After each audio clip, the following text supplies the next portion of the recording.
This is my passion. This is what I love to do. But some days, sometimes, I'm just like you, man. I hate this job. Damn, I hate this job. Damn, I hate this job. Damn, I hate my job.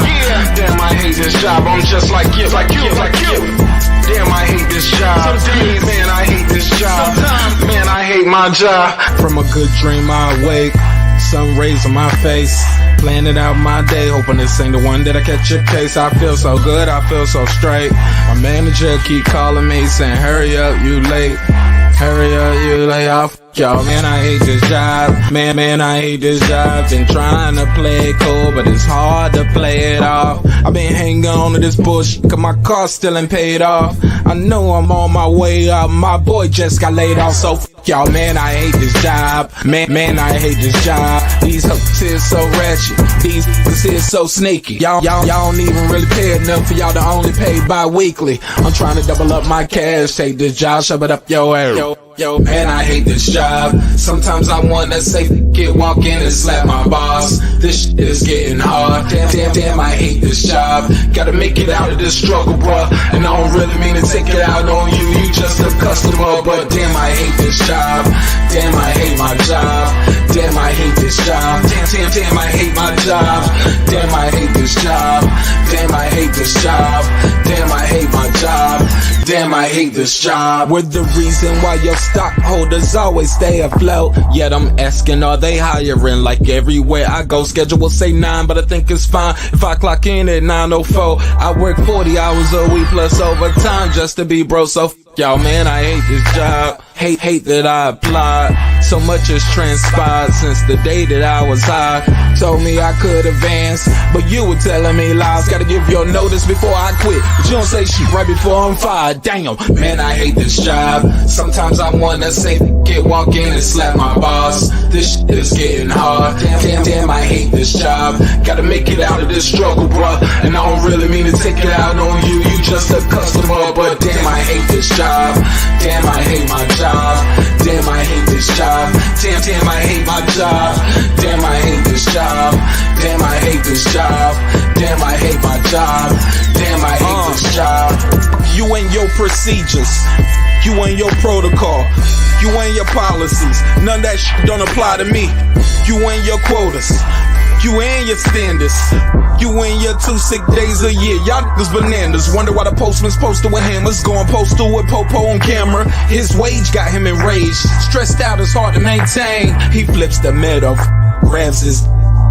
He said, if you don't get the picture, I quit, you ain't shit, mother. Man, I hate this job. Sometimes I wanna say, walk in and slap my boss. This shit is getting hard. Damn, I hate this job. Gotta make it out of this struggle, bruh. And I don't really mean to take it out on you. You just a customer, but damn, I hate this job. Damn, I hate my job. Damn, I hate this job. Damn, I hate my job. Damn, I hate this job. Damn, I hate this job. Damn, I hate my job. Damn, I hate this job. Look, man, I hate this job. I put my pants on one leg at a time, just like you. I'm out here trying to take care of my family. Damn, I hate this job. It's not always glamorous, for real, but I do what I gotta do for me and mine, you know? Damn, I hate this job. Damn, I hate my job. Damn, I hate this job. Damn, I hate my job. Damn, I hate this job. Damn, I hate this job. Damn, I hate my job. Damn, I hate this job. Damn, I hate this job. Damn, I hate this job. Damn, I hate my job. Damn, I hate this job. I'm just like you, nigga. Damn, I hate this job. Man, I hate this job. Man, I hate my job.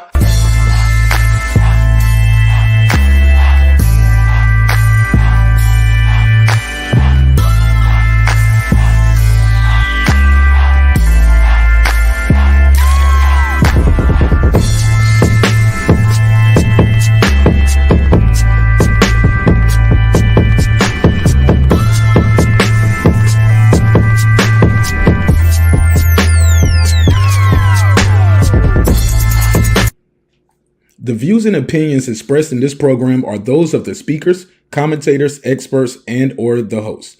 They do not explicitly nor necessarily reflect nor represent the channel's policy or the views held by the channel or broadcaster. The broadcaster or its channel cannot be held accountable for all or any views expressed during the program. Basically, if I didn't say it, don't come for me. You come for the person who said it. And please don't sue me for somebody else's words. With that said, let's start the show, motherfucker. This that squad sound.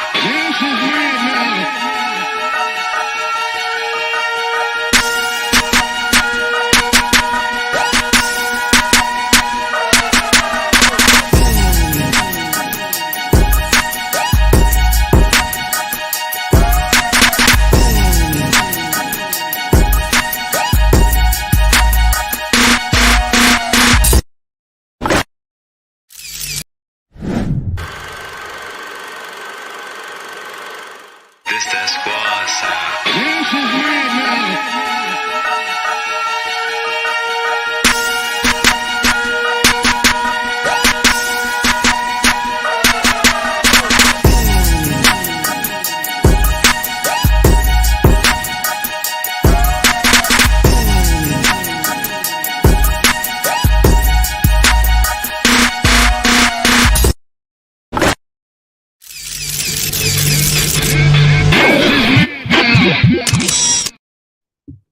What up? What up? What up? What up? What up? What up? What up? What up, though? Let's see where we're gonna have it at. What's popping? What's happening? What's going on? What do you mean by that? Go. Mark, I think it's about time Hold on. you get away from these niggas. Hold on. Mark, they're keeping you behind. All right. What's popping, man? That's look. I didn't know I still had that drop loaded up. What up? What's popping with y'all, man? How y'all feel? What's the deal? Got a good show planned for you. We're gonna chop it up. I'm gonna drop the link out there early too, so we can all kick it early. Because I don't think I'm gonna do a long show tonight. I don't see me doing a long show tonight. So I'm gonna drop the link out there early, so y'all kick it. Y'all want to hang out, kick it. I'm gonna open the phone lines up early too. How y'all feel though? We got a lot to unpack. Got a lot to unpack. What's the damn deal? What's the damn deal? I'm gonna do this neighbors only roll call. And then we're gonna start the damn show. I got a survey too. How y'all think this fight gonna end? Y'all think it's going to the cards? Let me see what the majority. Let me see this. Tank versus Ryan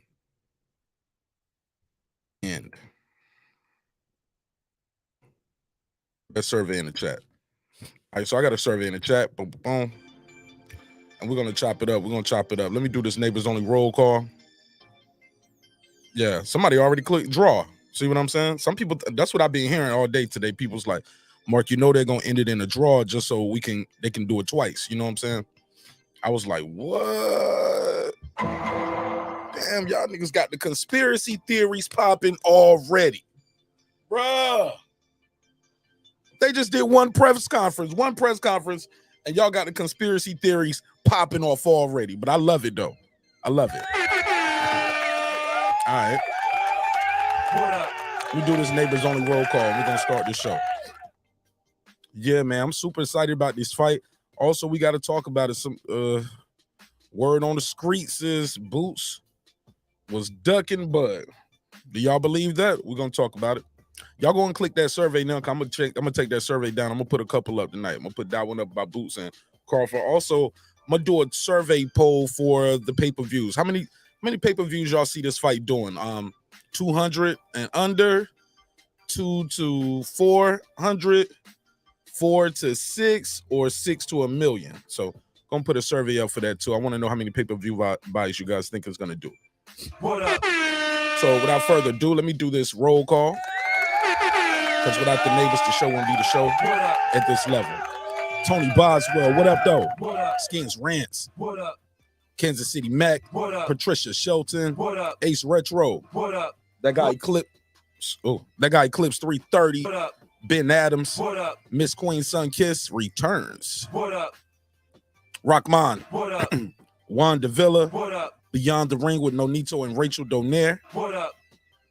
True Media Today, USA Boxing, Coach Malachi Williams. What up?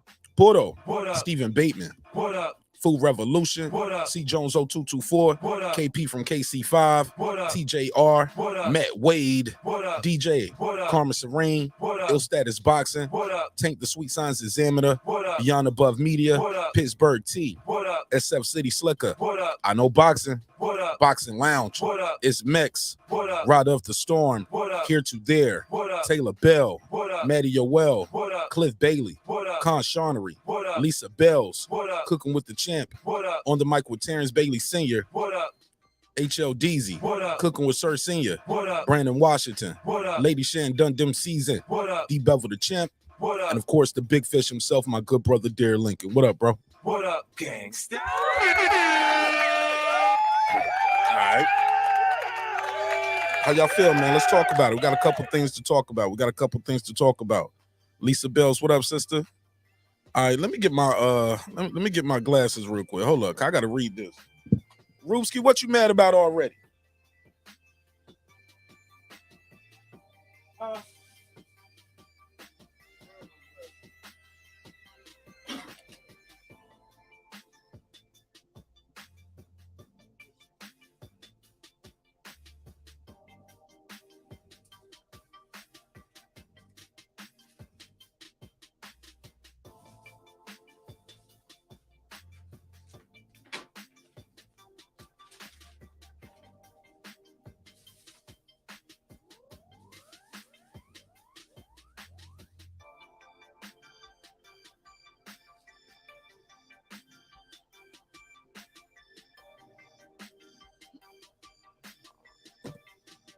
Damn.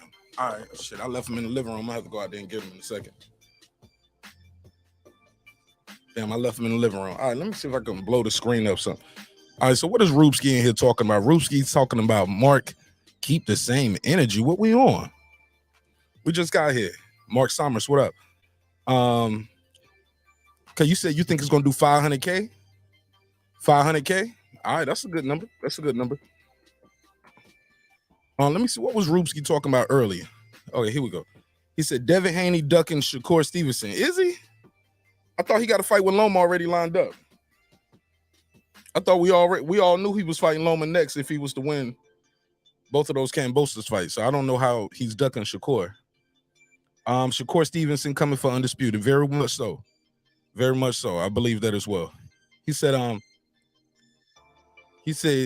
y'all need to keep the same energy. Y'all had for Loma and Tio, y'all was saying they ducking Haney. I knew he was about to fight Loma. I knew Loma and Haney was about and Tio was about to fight because he got in the ring right after Tio got that belt. Remember Tio had that jersey on? So I don't know, bro. I don't know, Rubski, what you're talking about with that. That's a different group of people, not me. He also said, y'all saying Haney, he said Nell Haney is ducking Shakur and Mark not keeping the same. Bro, you trying to hold me to a standard that other people were saying, bro. Like, that wasn't me, dog. Definitely not me.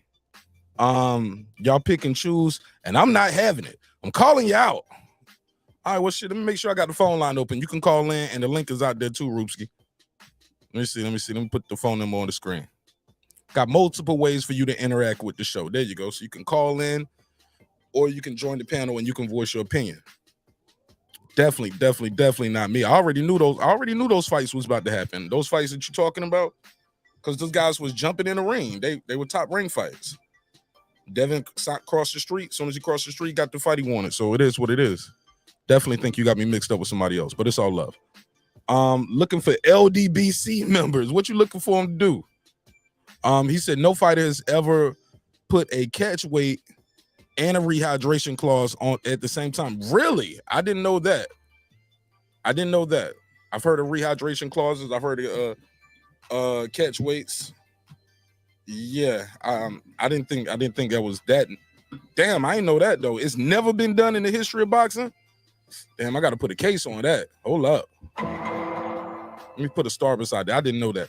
Yo, how y'all feel about that damn rehydration clause though? How do y'all feel about Tank Davis telling Ryan, yo, you gotta have these extra stipulations? It never heard of it. I mean, because Ryan Garcia is supposed to be this easy walk, right? He's such an easy lick. I mean, just fight him at the weight. Fight him at 35. Why not just fight him at the weight if he's such an easy lick, right? I would say so. Tank Davis knows what he's up against, though. I think he knows what he's up against. Let me see. He said that catch weight might work in Ryan's advantage. I don't know, Clips. Tell me how. I don't know how it's gonna work in his advantage. He's the taller, bigger guy. His last fight, I think he fought at a higher weight. Plus, he's already talking about, that rehydration is what it is, too. Like, even if you make the weight, you got to make the weight again pretty much within a certain pounds the next morning. That's when I think it start getting a little excessive. All right, this is me talking to everybody right here. Let me see what I'm trying to get caught up real quick. But what y'all think about Boot? Is Boots ducking Crawford? Did y'all hear that? It never heard of it. Let's play this joint. My man sent me too. Shout out to Rockman. Rockman sent me something on this. I don't know if I feel like Boots is quote unquote ducking though. I'm gonna be honest. I think they might have misspoke. I think he might have very well misspoke or spoke too soon, or either his dad was speaking out of turn. It was a time I was listening to his dad do an interview, and he said we didn't know we had to petition the IBF to be the mandatory. I thought it was gonna be automatic. Which means somebody it's a disconnect with what's going on with the sanctioning bodies and what's going on between management and the camp, where they don't know that stuff. Rupski, you got it as a draw. All right, so he has the fight as a draw. I got a survey in the chat asking y'all, how do y'all see this fight going down? Y'all see it as a stoppage, a TKO? I'm gonna leave that up for another 5 minutes, 10 minutes. I'll leave that survey up, then I'm gonna switch the survey. I got a different survey. He said, Clip said, he said, feeling good, feeling great, feeling good. How are you, Martin Nash? Tired, bro. I ain't even gonna hold you. I'm tired. Excuse me. Drink some of this good water over here. Definitely tired. I need my glasses. I'm gonna have to run and go get my glasses. I'm gonna wait till we get a couple guests up here. Then I'll tiptoe away so I can get my glasses. Need to see it, read the small print on this chat. Looking for LDBC members. That name is hilarious. He said, that guy Eclipse 330, don't make excuses. He also put a rehydration clause plus the catch weight. No fighter has ever done that. Nello, not Canelo, not Cotto, not Floyd, not even Pac. Man. Oh, not even Pac, man. And he started at a catch weight. Okay. I didn't know that. I've heard of people putting Kovalev had a rehydration clause, but I don't think it was a catch weight though. I think he did have a rehydration clause. Yeah, but those rehydration clause, yeah, man, that should have keep you down. Velocity Cuts, what up? Lisa Bell says she blessed. Shout out to Boxing MMA. See you in here. Mark Sommers, what up? Mad Dog said, my daughter asked me if I'm buying the Toy Story fight on pay-per-view. The Toy Story fight on pay-per-view. The what do you say? The Cabbage Patch doll versus the Ken doll. Oh man. Damn. Yo, y'all gonna buy the fight? We gotta find out. Y'all gonna buy the fight? Y'all gonna buy the pay-per-view? Y'all actually gonna support the event, right? Are y'all gonna actually buy this fight? I heard some people not happy with the press conference neither. Matter of fact, let me go and switch that survey out. I want to know what y'all thought of that press conference. I'm gonna see where I'm at. Lose my spot. I don't want to lose my spot. There we go.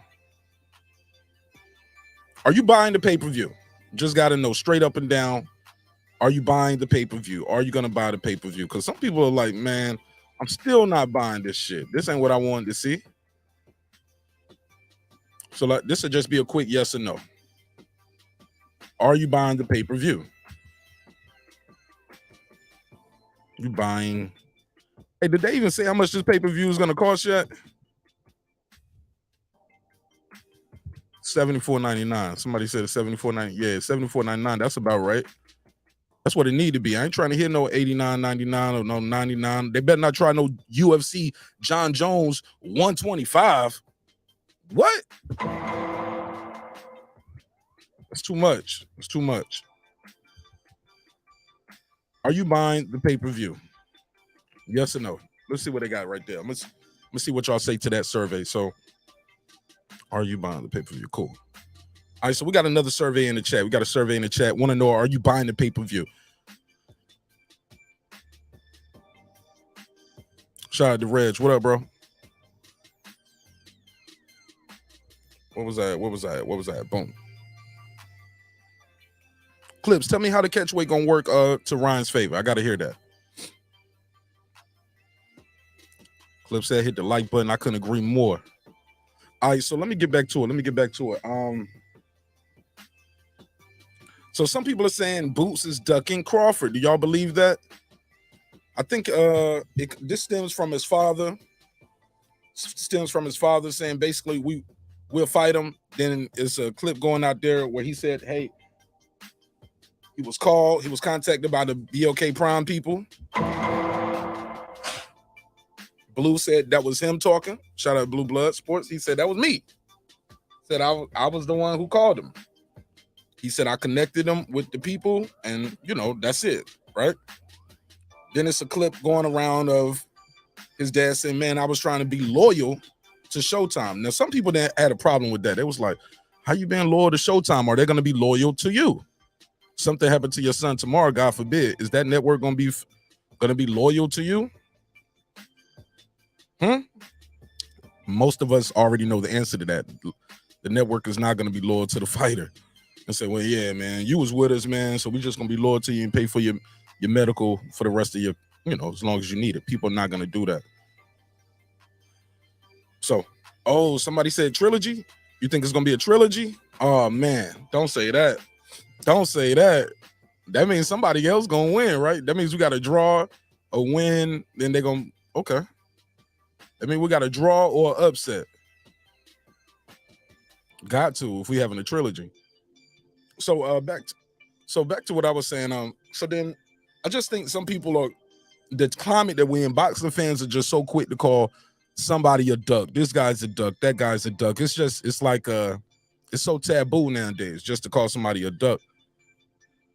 And really, sometimes it's just the business not right. Or like, nah, I don't want to work with BOK Prime. Yeah, I want the title shot, but I don't, and I want to fight Terence, but I don't want to do it over there. And that can be very well much be what it is. They're trying to build a relationship with Steven Espinoza and Al Heyman. Shit, can you blame them? They've been around a lot longer. I ain't mad at them, but do you want that title shot though? Do you want that title shot? I was shocked to hear him say the Showtime thing was over. I thought it was in a deal with Showtime. Then it was a point where he said, "We ain't never signed nothing." I was like, "What? Never?" Okay. Interesting. We'll talk about it though. He said, "You think it's gonna do 500K? You think it'll do 500? Man, I think that shit gonna do 1 million. You never heard of it. Yeah, I said it, man. I think that shit might do 1 million, bro. It was like 47,000 people watching at one point on one stream. It was also on the Premier Boxing Champions stream. It was also on the Showtime. So Showtime, PBC, and DAZN, all three were streaming it. So that joint was big. My man said stream is king. No, Velocity Cuts, you gonna steal the fight? Velocity Cuts said, "I ain't paying for nothing." Damn, bro. Ruski, he said, Martinez, not keeping the same energy on Devin. Rupski, I don't know what you mean. Just call in, bro. Just call in. I don't know what you're talking about. This ain't one of those shows where people just talk to the host and the host talk back to you in the chat. And I got to try to decipher and crack the code. Bro, you can call in. It's a number scrolling on the screen right now. Be specific. Be intentional with your words, bro. Be intentional. Because I have no idea what you're talking about right here. I'm not keeping the same energy on Devin, Duck, and Shakur. He got a fight coming up, bro. This ain't even Ruski. I know who this is. The boxing scientist. What's up, bro? Hey, what up? It's the boxing scientist, a.k.a. One Hand Method, a.k.a. the bad guy. a.k.a. One Hand Method. What's up, bro? Hey, what up? So yeah, let me address this boot situation real quick. Talk Let me to get that out of the way first. So Puss in Boots Ennis is for sure a duck, and him and his daddy, they both know that they're not elite. They're not on that level of a Bud Crawford, of a Spence, of a Virgil Ortiz. They know that they're gonna avoid these three guys like the plague. Mark my words. They're just gonna clout chase everyone and not fight anyone. And that's about all I got to say about that. And Ryan Garcia and Tank Davis, man. So the press conference, it was very telling. It was very telling, because Ryan showed up. He seems eager. Showed up on time. Like he can't wait. You know what I mean? And Davis is like dragging his feet. Like he seems like he's just forced into this situation, man. Like who? He was Who even forced? wearing. You said who It just forced? seems like he was. It just seems like Tank was backed into a corner. You know what I mean? Because Ryan has been calling him out for years now, dog, publicly. Like even on Mike Tyson's podcast and everything. Like he even went up to Leonard. Even Ellerby said it in the press conference. Ryan's been calling him out since Ryan was like a freaking little 21-year-old kid, bro. So like Tang is he's not looking confident, man. Like I'm rooting for him, but damn, it's hard to have confidence in someone who doesn't show confidence in themselves. And so I'm kind of nervous about it. I'm not gonna make a prediction yet, but he does have advantages because of the catch weight, the rehydration clause, and it's on Showtime, so they're probably gonna pick the judges and the rep too. So I mean, we'll see what happens, but it's just like Tank's got the pressure now, bro. He has to execute. He has to win spectacularly, like by knockout, man. Otherwise, even if it's a draw, it's gonna be like a L for Tank at this point, man. He has to win. Tank is the favorite, though, right? You would agree, Tank is the favorite. Yeah, Vegas odds. Yeah, Vegas odds. Yeah, say that he's the favorite, but I'm thinking the closer we get to fight night, the odds are gonna they're gonna change a little. Not completely, but it won't be as lopsided. You know what I mean? You think he's the favorite amongst the fans as well, and the professionals? Professionals, honestly, I've heard some people say when it comes to like the pros, I've heard both sides. Like some people favor Ryan, some people favor Tank, but with the fans, the hardcore boxing fans, I think we're more for Tank. We're rooting for Tank, but Ryan has more fans overall, I think, because of social media. So it's hard to really say, man. Yeah, it's hard to say because Ryan does have a lot of casual fans, and you can't deny that. And they're even pushing this fight on TikTok and everything. So yeah, the Vegas odds they could change to where it's almost 50-50. How many pay-per-views you think this joint gonna sell? At least 700K, man. Woo! At least, yeah. Sounds like, oh shit, you thinking like me then. You thinking like this joint gonna sell, like it might do 1 million. Possibly. Between 700 to 1 million. Yeah. I would not be surprised one bit. Okay. And it's gonna be a good fight, man. It's not gonna be like I've heard Tank fans, and I'm a Tank fan, man, but I'm realistic. Like I've heard them say like, oh my God, he's worse than Mario Barrios. If he did that to Mario Barrios, imagine what he's gonna do to Ryan and blah blah. Nah, man, nah. Like he ain't no Mario Barrios, bro. Just because he's like a pretty boy or whatever, like don't let that shit fool you. This guy's got some crazy left hooks to the body and upstairs, and the hand speed too. The hand speed, bro. Like, people underestimate hand speed, yo. It is fucking hard to deal with, and all these people saying, "Oh, but you know, timing kills speed." Yes, yes, but you know that is a lot easier said than done. You know how hard it is to freaking time someone who's faster than you, bro? Like, their reaction time's faster than yours, and you have to like anticipate it. Like, that shit is not easy, bro. But and fucking people make it, you know. You got to use that speed right, though. Some guys, they nullify their own speed by throwing everything with the same, you know, throwing everything hard, throwing everything with the same speed. Some guys don't change the rhythm and the speed up on their punches, which makes them very easy to time after a while because they throwing everything with maximum power. Yeah, I mean, if you don't use feints, if you just have one or two punches in your arsenal, yeah, you could get timed easier. That's true. But I don't know. I just think Ryan has a great trainer, and he seems hungrier. You know, Tank said whoever's gonna win this, the person who's gonna win is whoever's hungrier, and I agree with him. But I think Ryan's hungrier right now, bro, and it just seems like because Tank already thinks he's the face of boxing. He said that today in the press conference. You know, they asked him, do you think that whoever wins this will be the face of boxing? And his answer was, I already think I am already the face of boxing.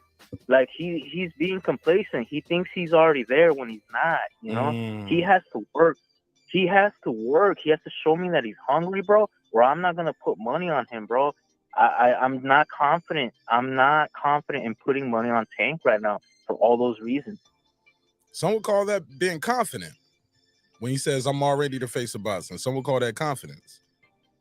It's confidence, but it's delusional confidence, man. Come on. Canelo's the face of boxing, bro. Why is it delusional, bro? Canelo's clearly the face of boxing, dog. Like, I mean, I feel like he's buying into his own hype a little too much, bro. Like, I'm a Tank fan. I love the way he fights. Hey, look, if you don't buy into your own hype, how can you sell it to other people? Right. No, I get that. And I hope that he's just saying it for that, just to sell the fight more. But if he really believes that, if he really believes he's the face of boxing, he's delusional. He's not. Like, he has the potential to be. Sure, if he beats Ryan, he might be. I don't know. Like, we'll see how much Canelo's pay-per-view does in Mexico. And but right now, no, there's no way. Like, Canelo, come on, he has way more money, way more fans. It's not even close. So I hope he's just saying that to hype up the fight, to sell it, like you said. But if he truly believes that, then that's a bad sign right there, because life has a funny way of humbling people when their heads get too big, and they think they're better than they really are. Life has a funny way of just humbling people. And this could be that point in his career where he might get humbled. If he is not hungry, if he is not taking this as seriously as he should, he's going to get humbled, bro. And that's what I'm afraid of. Okay. Well, I appreciate you, man. You got anything else you want to add before I let you go? Yeah. No, man. Thanks. And I'll be listening and in the chat. Yes, sir. You're more than welcome to call back anytime. All right. Thanks for having me. Yes, sir. All right. Shout out to the boxing scientists. All right. Hold on. Let me see. I had a couple super chats in here I missed. Let me do this real quick. Todd said, somebody said, where your Calvin from Paid in Full glasses at? Yo, I can't find. I don't know where the super chat is. This don't got lost somewhere in here. And Matty Yoel, okay, it's all the way at the bottom. And Matty Yoel said, hi, bro. Oh, okay. He said, he put some growling. You growling, Matty Yoel? What's up with that? And he said, Said shout out to my bro Martin Nash in the chat. Let me get both of them to drop. It's somewhere over here, bro. I lost it in the flow over here, but I can't read it though. Here you go. I'll give you the $2. You give him the $2. All right, pay him the $2. Oh, pay the $2. And shout out to Matty Yoel. Let me give him a drop as well. A 10, a 10, a 10, a fucking 10. Boston scientist, the Boston scholar said, "You don't believe that? You need we need a Google check. Google check on what? I'm lost. Is that about the catch weight? Somebody in the chat said it's never been done in the history of boxing where you put a catch weight and a rehydration clause on that. I never heard of it. I didn't know that. So that's new news for me if it's true. It never heard of it. Logic, what up? Pounds, what up? Man, I lost my spot in the chat, man. Damn. Full Revolution. She said, Martinez, they were watching it for free. It doesn't matter. It doesn't transfer. What doesn't transfer? FREEE. What doesn't transfer? Damn, I'm lost. I'm lost, man. I don't even know what we're talking about in the chat. And I lost my spot. There we go. Shout out to Matty Yoel. There we go. So I was before all of this. He said, okay, DJ said tanking 8 or 9. Okay, let me put this survey in the chat real quick. I'm gonna put a new survey in the chat. Y'all smash the like button because the survey going up and the views going up, but we ain't getting the likes. Let me put a survey in the chat. Damn, 52% of y'all said y'all not buying this. Damn. 52% of the audience right now said they're not gonna buy the pay-per-view. What? It never heard of it. What? I thought we had some hardcore boxing fans in here. Let me put the phone number back on the screen so somebody can call in. What? Y'all not gonna buy the pay-per-view? Y'all don't love Snoop Dogg and I'm sorry, wrong show. Y'all don't love Tank Davis and Ryan Garcia? Y'all not gonna buy the pay-per-view? What? It never heard of it. Come on, fam. I'm shocked. Clip said, Martin Nash, welcome to the old head club. You need your glasses and you need a nap. Laugh out loud soon. You're going to be lactose intolerant. Shit. Don't put that on me, man. Love me some ice cream. Don't do that to me. Damn. All right. The Boston Scholar. Shout out to Miss Queen Sunkiss. What up, sis? How you feel? All right, there we go. I got my spot. He said, Tank wanted to slap Ryan with that green purse. What was up with that, man? What was up with the merce? Ain't it called a merce, like a man purse? Ugh. It never heard of it. Yeah, I need to get my glasses though, man. Okay, Food Revolution, you gonna buy the fight? Okay. Shout out Food Revolution. Y'all know how we gonna do on the member side of the game. Shit, I'm gonna buy it and put it right there on members only. First, you're gonna be watching that joint right on members only. Throwing a watch party. So go and set your clock, set your date for it. It's happening April 22nd. Oh, what did y'all think of Bernard Hopkins, yo? Bernard Hopkins was talking about this fight right here is gonna open the doors to other fights. He said, I'm about to be boxing's biggest instigator. What did y'all think of that? What did y'all think he meant by that? Interesting. Interesting to say the least. All right, damn, man. We almost caught up on this chat. Oh, Ride of the Storm, you want to go? Are you going? You going to the fight? I can't go, bro. I can't go. I got something I got to do in May. I think I'm going to Jamaica in May. Might be going to Jamaica in May for my wife's birthday, so might not be able to do that. Oh, he said hell no. Damn, a lot of y'all saying they ain't gonna buy it. Okay. Yeah, what was up with Leonard Ellaby, right? Lisa, what was up with Ellaby? Ellaby went away, came back, didn't even recognize Leonard Ellaby, man. Look at him. What was he there for? Thought Tank was his own boss name, his own man. Hey, look, that's very telling. Biggest fight of his career. Who's still in his corner? Yep. Mayweather Promotion, still in his corner, still rocking with him. Calvin Ford said a quote. He said, got Ryan, Golden Boy Promotion, and GTD, aka better known as Mayweather's. Quote, end quote. GTD is better known as Mayweather Promotions. I didn't know that. You never heard of it. That was new news for me tonight. I thought GTD was Gervonta Tank Davis Promotions. I didn't know it had nothing to do with Mayweather Promotions. But Floyd did tell us. Floyd has told us, look, even if you with Al Heyman afterwards, man, you still with me. It ain't no separation. Me and Al Heyman, we are one. I was like, damn, that's what I told my wife at the altar. When we got married, I had to tell her we won. We are one. He said, man, the tickets prices on this fight is outrageous. Let's see him. Yeah, this was some of the this what it was looking like right here. There you go. Let me take that off the screen for DJ for 1 second.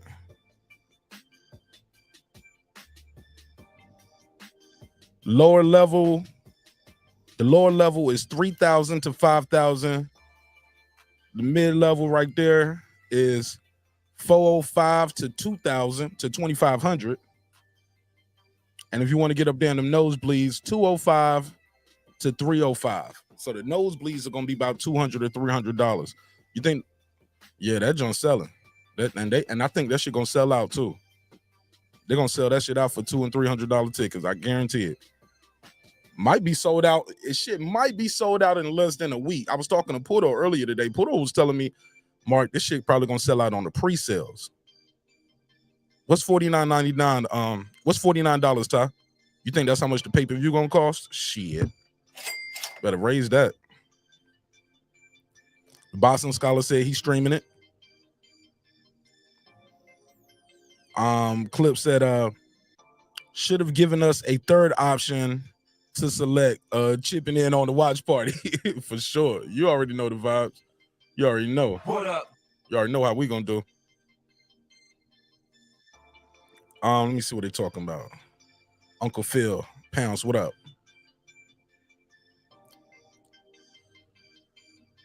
Maddie OL in the chat. What up, bro? Pan that for later, too. Pan that one. Boom. Fool, what it do? She said, Tank's whole outfit was atrocious. Yo, he looking like Lil Wayne up there. I thought he was, doing his Lil Wayne shit. I think he's embracing being the bad guy as well. I think Tank is really leaning into the character. Well, shit, maybe it ain't no character. Maybe that's who he really is.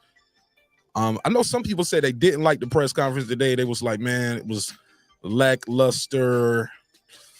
I think they're gonna heat it up again tomorrow, though. I think tomorrow should be a little heat. I think today there's a little nervous energy there. Guys was late, but I definitely see them turning this thing all the way up tomorrow. And hopefully it's on time. Does anybody know what time the joint's supposed to start tomorrow? What time is it supposed to start tomorrow? Let me see. Anybody know?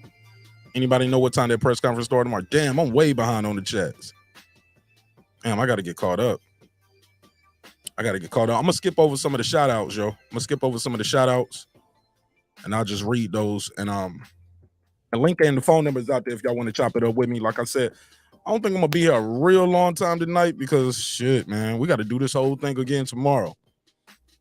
We got to do a media reaction tomorrow as soon as it's over because I know this shit going to get a little wild tomorrow, man. I already know. They're going to turn up tomorrow. Let me see what they're saying on Twitter. Let me see what Ryan is saying up there. Shout out to Lisa Bells. Thanks for sharing the show. Appreciate you, Lisa. What up? As soon as I went to Twitter, first thing I seen was Lisa Bell shared the show. Thank you. Let me see. I'm going to come right back to the comments. I'm going to go over here to Ryan Garcia. Let me see what he's saying on Twitter.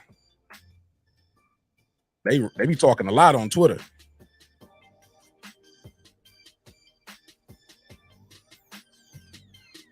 Okay.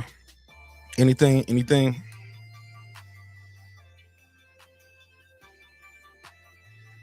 Let me see. No. What about the presser for tomorrow?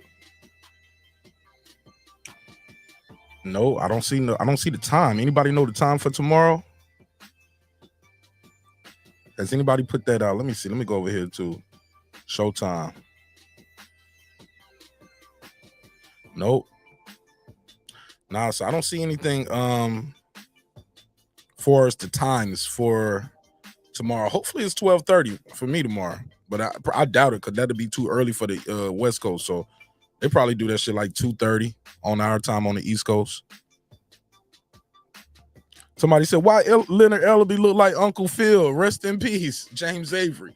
Yo, yo. What up? That was a good one, bro.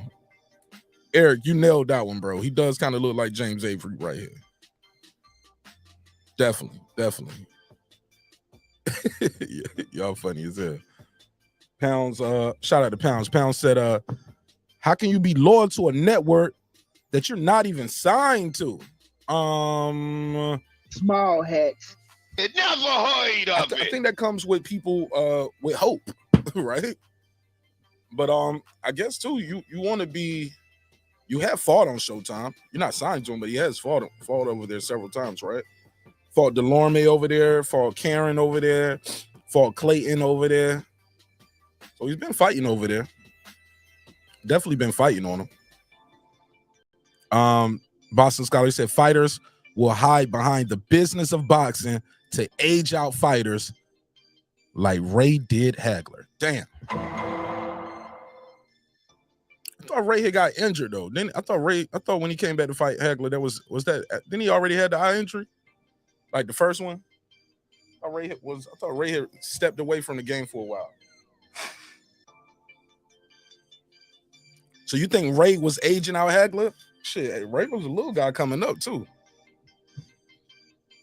But I get you though. I get you. Phone lines are open 244-692-1766, and the link is in the chat. Somebody say, yo, Mark, put money on a draw. I will on fight night. Put money on a draw on the fight night. To me, it's a little too early to do picks. I don't even do picks this early. A damn show don't buy no pay-per-view this early because anything could happen. Get an injury in training camp, COVID, car accident. Just saying. It happens. Hand injury. Anything can happen. So I don't even buy no pay-per-view this early. And I'm scared to book a flight and a hotel to come out of there. I'm just scared. Shit, Food Revolution, the rest of y'all got me scared thinking something gonna happen and this fight ain't going. This fight still might not happen. Y'all, it worked. It worked, damn it. Y'all got me shook. 305. It worked. 305. Hey, bro. Yo, turn the show down in the background. I just muted it. There you go. Can you hear me? 305. Yes, sir. 305. What's your name? Where you from? It's Monty. Okay, what's up? I just told you. Yeah, not too much. Yeah, tomorrow it's gonna be Eastern time, 12:30. So it'll be 5:30 in Los Angeles. That's one. Two. Tank invited Ellaby for this thing. He's not getting paid even. Ellaby. Oh, Tank invited him there. Yeah. So he has doesn't nothing to work do for with him it. anymore. Okay. Well, he's a guest. You know, you work for Tank for many years. You know, it's just you still have some feeling for the company. You know. Where did you get this information from? I talked with Tank. Tank called me today, tells me pretty much everything they're doing. Oh, he called you. Yeah. Oh, I didn't know that. Why? How do you know Tank? I know Tank for many years. But it's the only thing that's going to happen if Tank loses, they have a rematch. If Ryan loses, there's no rematch. So it's only one other fight, which is Zone going to run. But Tank's going to beat the shit out of him. So it's not going to be a rematch at all. He's just going to step down. And they have another fight in 4 months exactly with not Shakur, Ryan. Not Ryan. What's it? Bill? No, not Bill. Haney? Devin Haney? David, yeah. Who got a fight with Devin Haney? Yeah. just be quiet about it, but Tank does in 4 months. Get the fuck out of here. I'm serious. Well, Hold up. At what you know weight what? though? Because I thought You know Devin what? going to 140. I didn't say anything. Just wait. Wait for it, and when it comes, you will know. Hey, look, but You I know? thought Devin's going to 140 though. Right. Well, he will have to. He will not have to give the belt if he fight with Tank. So he's gonna stay on his weight, fight Tank. If Tank wins, he takes the belt, and he goes to 140. If Devin is gonna win, he's gonna still either give the belt to Shakur or fight Shakur after that, or whatever. It's not my business. I don't really know what they're gonna do, but I think Tank's gonna win. But if he does win, he's gonna have the belt. So, and they know this is gonna be the first time they're making that much money. You know what I'm saying? Because Tank is making $40 million for this fight. Who? So, Tank, hold up. Wait a minute. Yeah. Tank Davis is supposed. Where you get this from? Just figure this out. In the last fight, he just made $25 million. This is in Las Vegas, and the pay-per-view, he's getting 80% of it. And then what's his name? Ryan Garcia is getting $30 million, and he's getting it because he's getting 80-20. So because he's the A side, so he gets more money. So it's $40 million for him and $30 million for. But that's not 80-20 though. 40 and 30 isn't 80-20 though. I don't think it's 80-20. I think it's 60-40. I think it's much closer and from 80-20. 60-40. It's like 60-40. Yeah, I'm about to say 60-40, 80-20. Like that's a big difference. Yeah, it's a big difference. But he's getting about 40. I know that for sure. But Ryan, I'm not sure. I think it's around 30. So that's the most money they both ever made. And it's not for belts. It's not for anything. It's just for pure money. This whole fight is about money for Tank. Not for belts. It's nothing. In 4 months, he's going after the belt. Because he promised Andy for the fight. And every time he takes somebody to have a fight like this, they make a lot of money. So it's like people are fucking begging Tank to just have a fight with him just for making the money. So that's because now he's the boss of himself. No more Floyd, no more anybody. He sends you a contract.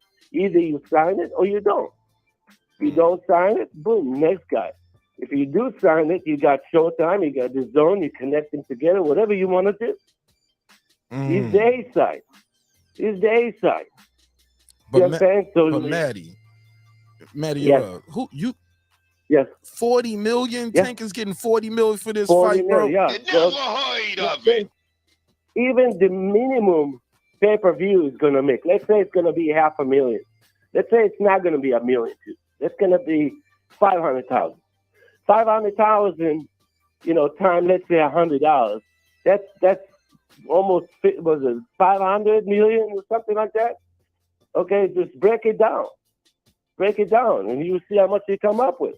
And then, the people walking in, he gets 80% of that.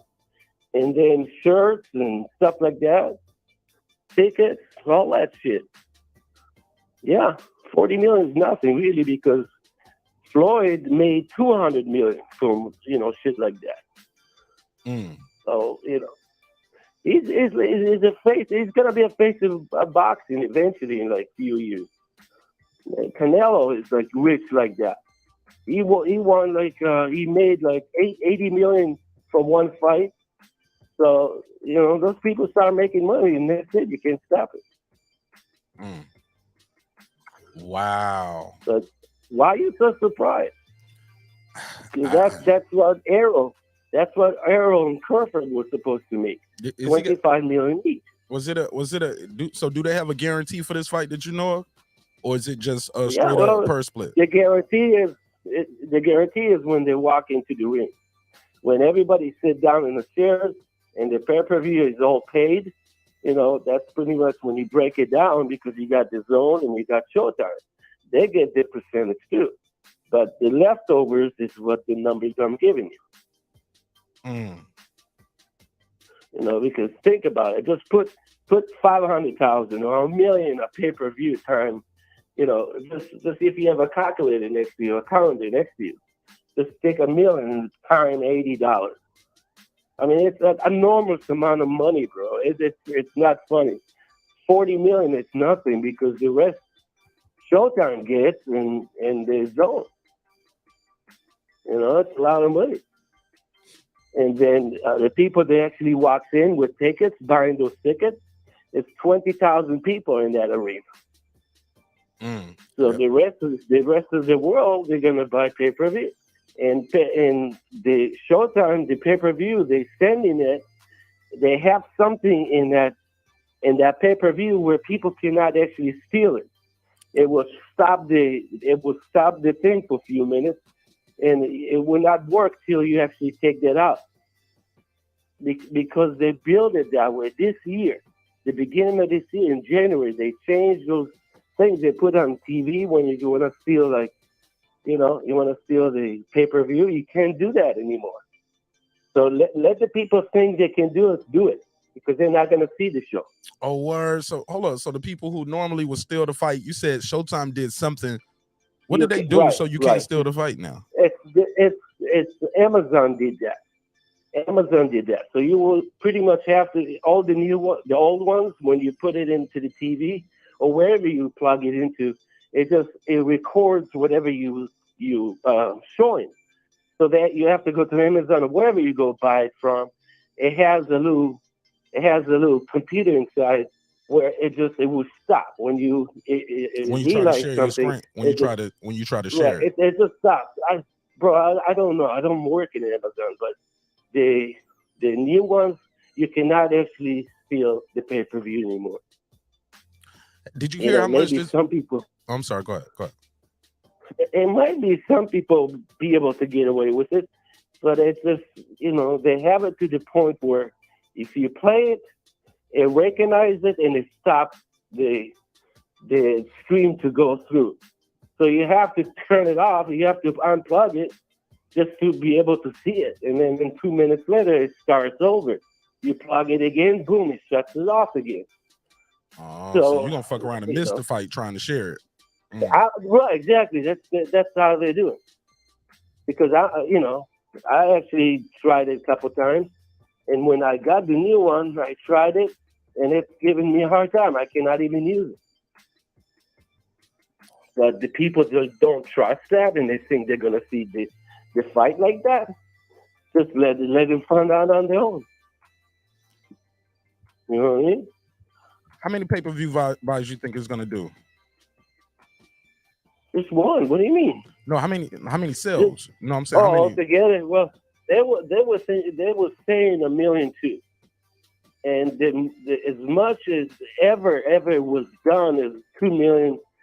So if they're gonna overdo the most that was ever done, if they're doing 2,100,000, it will break all the records. But I don't think it will make that. I don't think it will make 1 million. I think it will make maybe 700, 800. That's it. Maybe more. I don't know. I'm not God. I don't know. No, nobody knows. No, we won't know until after. Do you think they're gonna release? You think they're gonna release the numbers? Absolutely. The next day, Showtime releases 48 hours after the fight. So I would know because Tank tells me. So I would know for the next day. I would know. And tell us how'd you meet Tank Davis? How did y'all get cool? I met him when he was a little bit younger. You know, it's like I'm 50-something. So I met him when he was a little younger. You know, when he was still with Floyd. I stopped in Vegas and I saw him practicing. And I met him there. You know, at the time I met him, he didn't know anybody. He didn't have friends. It was just boxing, and that's it. He didn't have, his family was not there, nobody. So the truth, I kind of felt sorry. So, you know, so every time he came practice for a fight, he used to come to Florida, and I live in Florida. So he used to stop at my place, and he used to like to, you know, sleep here and with my kids. He used to play with my kids. And that's about it. Nothing major. He's not like my best friend or anything. What, you got a gym He's out there or younger. something? Like it's a lot of people in Florida. I live on the beach. I live on the beach in Miami. So, yeah, it's kind of on the top floor. So it's a nice setup, you know. If it was a daytime, I will open the phone and talk to you and show you where I live. Go to balcony or something. Oh man, so you right so there on the they beach call on me one of the tomorrow, top see you floor later. joints. Okay, look at you. I have the beach down below. Yes, I have the beach here. Shit, You can see my boat down there. Oh hell yeah! Yeah. Damn, shout out to Matty Yoel out there doing big things. Man, I fucking worked all my life. I worked all my life, bro. I busted my ass all my life. What do you think? Hell yeah! All right, That's so right. you got Tank Davis winning. Oh shit, yeah. He's gonna stamp on it, man. Ryan Garcia never did anything like that. He never fought like this. He never got beat up with hands like Tank. Tank been in fights like this before. You know, remember in January the 7th? Did you see him fighting, was it Hector Garcia? I mean, did you see that fight? I mean, that was a massive fight. Ryan cannot stand that. He takes a couple of those to the head, he's going to fall down. He's going to flatten him. So this going to be, what round you got Tank stopping him, Matty? Bro, you know, the thing is, I think I'm a little too excited about it, so I'm saying really, really quick. But even if usually he waits about 3 rounds, 4 rounds, and then on the 5th or 6th rounds, he knocks the people out. So that's average time for him. So I would say from 6 to 8, but I don't think Tank will let him stay that long because he's a very boring fighter. Ryan is his legs cannot move backwards, and he shoots the hands really fast towards you. And Tank will recognize it, and he moves around, and he will come from your side, and he will just knock him out. You know, he hits so hard, bro. He practiced with you know, people like maybe twice the size of him, you know, and he knocks him out. He has a lot of power in the left hand. Hey, have you heard anything about who's going to be on the undercard? Tank told you anything about that? No, they're working on it. So it's going to be one for the zone, one for showtime, one for the zone, one for showtime. So 4 fights before the main event. So 8 fighters, but they're splitting it between them. Showtime and the zone's going to split it. But, you know, and Oscar already said who is going to put there. He said as a young fighter he just got, like maybe a couple months ago, he's going to put him. I don't know who he is, but I will get the names if you need that. Hell yeah, I want to know. Maddie, look, I didn't know you knew Tank Davis Friday, like that. The tickets are coming up. So what? The tickets are coming up tomorrow. Okay. But tomorrow is going to cost a little bit more because it's the early tickets. Friday, all the tickets are coming up. So if you wait till Friday, like 2 days, you will have everything. You will have all that information you're asking. But if you want me to actually, because I got the tickets, you know, I just got it in the mail from Tank, so I got 5 tickets to see the show. I mean, in Vegas. Oh, you got 5 tickets. Yes, I don't, you know, I don't have who to go with. I'm thinking about, you know, taking somebody for taking. I asked you, I yelled at you. I said, "Hey, do you want to go to the fight?" Hell yeah, I want to go to the fight. Maddie, email me after the show over, Maddie. You got my email. I will. MartinAsh27. It's in the description block and it's on the about page. Hit me up after the show, man. I'm about to end the show now. I'm talking to you now. Fuck the rest of y'all. I'm talking to Maddie for the rest of the night. I'm going to the Tank Davis fight. Hey, look, they in the chat. They said you capping a little bit. Why people just came? On what? Ask me on what they saying, and I will tell you what about you know Tank Davis. They think you capping about that. Yeah. Well, if you were next to me, you could see I have all these information on my phone. So what can I say? How you can got I pictures show of this? them? You got a picture of you and Tank together? Yeah, I have a picture. Just give me your private number. I will send you, text you this stuff if you want me to. Damn. But Matty Yoel said, he said, I'm 100% official. Why is it so hard for people to just take people at their word sometimes? I don't really care. I know that's right. I know that's right. Cause man, you going to the fight. We're gonna be right there at the fight. I was like, I told y'all. Yeah, I fly out to Vegas for that shit. I got a ticket already. Oh, you calling me? Calling me? No, I ain't call you. That was me. That's my other number. That was you calling me? No, I just text you, so that's my number. Don't say my number out loud, but yeah, that's the 404 number. Okay. Yeah. Okay. But hit me up though after this, man, when I end the show, so we can set that up, man. Cause I get me a ticket out there now. I already got somewhere to stay. Show more. I'm gonna be staying with Show More, either D Bell or Chair. I got somewhere to stay. I got a ticket for the fight. Okay. All I got to do is fly my ass to Vegas. Shit. Where are you coming from? The east? I'm in Atlanta. I'm in Atlanta. Okay, so you have to fly, yeah. Yeah, because I'm coming from Florida. You know, it's like 1 o'clock up here already. But yeah, it just I will have to fly, and I think I can get a hotel for free, because if you put money at that hotel, you're saying you're going to gamble, they will give you rooms. So I've done this before. So for the fight, I might be able to do it. I'm not promising, but I will try to do it.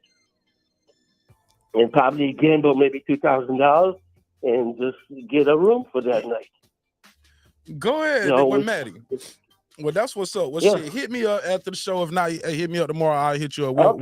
We'll work on some logistics. Yeah, tonight it's late. It's 1 o'clock. So if you want me to set up a package for you, I'll send it to you, whatever you need. Or I will even give you Tank Davis information. You can actually tax him. Nah, I ain't gonna call him, text him. He gonna block whatever my number. You want to do. Whatever you want me to go. You want to go through me? Fine. Otherwise, whatever you want. You cool with him like that? Get him on the show for us. Won't be one day before this fight.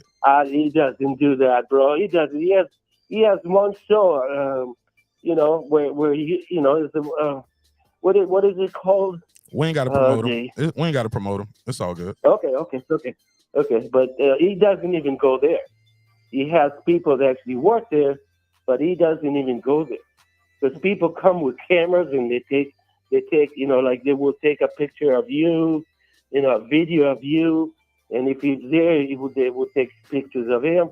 They will sell it and make money off it. Oh, I'll do a phone interview with him. We could just do a phone interview. You could just call in. Whatever. When I give you the information, you do whatever you want to do. Okay. Send me information and tell them, hey, Tank, I work at blah, blah, blah. Can I have an interview with you? Or at least you can have an interview with his coach or something. Yeah, let's do that. We'll settle for Calvin Floyd and work our way up. Somebody, yeah. All right. Well, shit, let's do it. Appreciate you, Matty. I'll hit you up tomorrow if it's too late tonight. All right? Appreciate you. I get back to you and just when the show starts, and I'll call you. Yes, sir. Appreciate you. Because I would know exactly what time it starts, so I'll be up at that time. Okay, I'll hit you up later. Appreciate you. All right. See ya. Shout out to Matty Yoel. Matty Yoel, go ahead now. Man, y'all are brutal as hell in the chat. Y'all don't believe nobody. Y'all don't believe nothing about nobody. That was a damn good call. One more time for Matty Yoel. Phone lines are open. Anybody want to call in? Y'all got a rebuttal phone call or y'all want to join in? Now would be the time. 404-692-1766, 404-692-1766. Your man Mark Nash, I put you right into the mix. Tony Boswell said, cocaine's a hell of a drug. Copious amounts of powder, Rachel. Y'all better stop. She said, bro, Tank's last fight, my friend in Florida stream. Oh, no, maybe he said it's something new that they're doing now. I think he said it's something new they're doing right now, but who knows? New York, this is 646. You in the mix. What's your name? Where you from? What's up, man? It's Unbiased. What's going on, good brother? What's up, bro? What's popping with you? Yo, I hope he ain't capping, bro. I hope you get that. I hope you get that. I ain't gonna say he capping. He just sounded a little strangish, but I hope he's for real, and you get a chance to go to the fight, bro. That'd be fire. That'd be dope. That'd be dope. That'd be real dope. Hey, look, you know, let my ass fly all the way to Vegas, sitting there waiting outside the venue, sitting there like this, rolling my thumbs. Any minute now, he's gonna show up, give me a ticket. Man, I'm gonna have to get my ticket in. You're gonna have to send me that ticket before I fly. You book that flight, huh? Gotta get hell yeah, you know it's digital age, baby. You gotta send you the digital ticket. Don't even play that game, bro. Yeah. You ain't gonna set me up for the OP motherfucking dope. All right. Now that'll be dope though. Now, man. what did you? I joined in a little late. So, what did you think of that press conference, bro? What did you think of it? This is my second time talking about it. So, what did you think? It was boring as shit. Damn. It was boring. It was boring. I mean, it was boring. I mean, it's cool. They did what they came to do, but you know, it was no fireworks. It wasn't anything that told me anything that I already know. Tank is confident. Ryan is challenging himself, but Ryan knows he's about to get into deep waters with a shark. Ryan knows it's about to be real. Ryan's going to do his best. I think Ryan's going to do everything he can to be as ready as he possibly can be. I think he's going to do a good job for the first half of the fight. But then his technical deficiencies is going to show, and he's going to end up going to sleep experts when it's all said and done. It's all good, though. You challenging yourself. Respect to you, bro.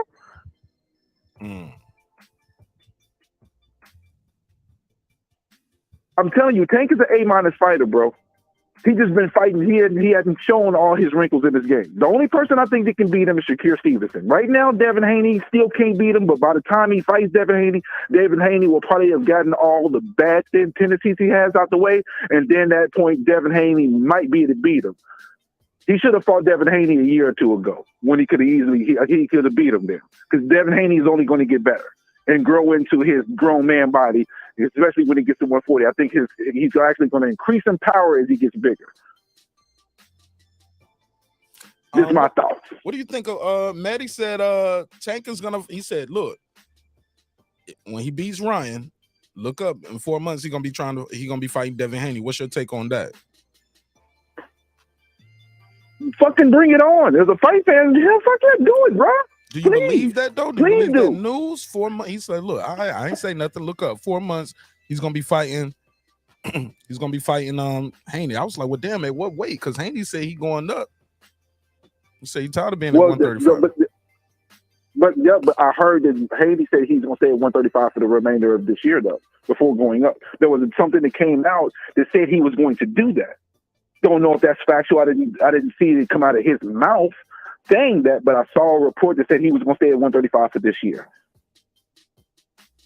Say that part again. I was But reading if it's all good. Look, you got to show your love to your people, just showing you love. But what I was saying was Haney. There was a report that Haney said he was going to stay at 135 for the year. That's not out the horse's mouth, so I don't know if that's 100% legit, confirmed or anything. But it wouldn't be bad for him because he'll be able to make some of the get the rest of his big fights, because I don't think that it's realistic that fight will happen in 4 months just because of the cross-promotional bullshit. And especially since Bob Arum has already stated that he wants to put Shakir versus Haney and Loma winner next. He's already stated that is what he wants. That was his plan. So if that's his plan, and listen, these promotional companies are these promotional companies. They no different. They all the same. They all operate at their best interest. And I believe that's what he's going to try to do. So I'm not counting on Haney and Tank fighting in 4 months. It'd be nice to see it, but I ain't going to trip if it's Haney versus Shakir instead. You know, I'm not tripping either way. This is another great fight we get the chance to see. So whatever happens, pimping. Who you think any of these guys ducking each other? Because somebody said Boots is ducking Bud. You think that? What's your take on that? No. Now I'll explain to you why.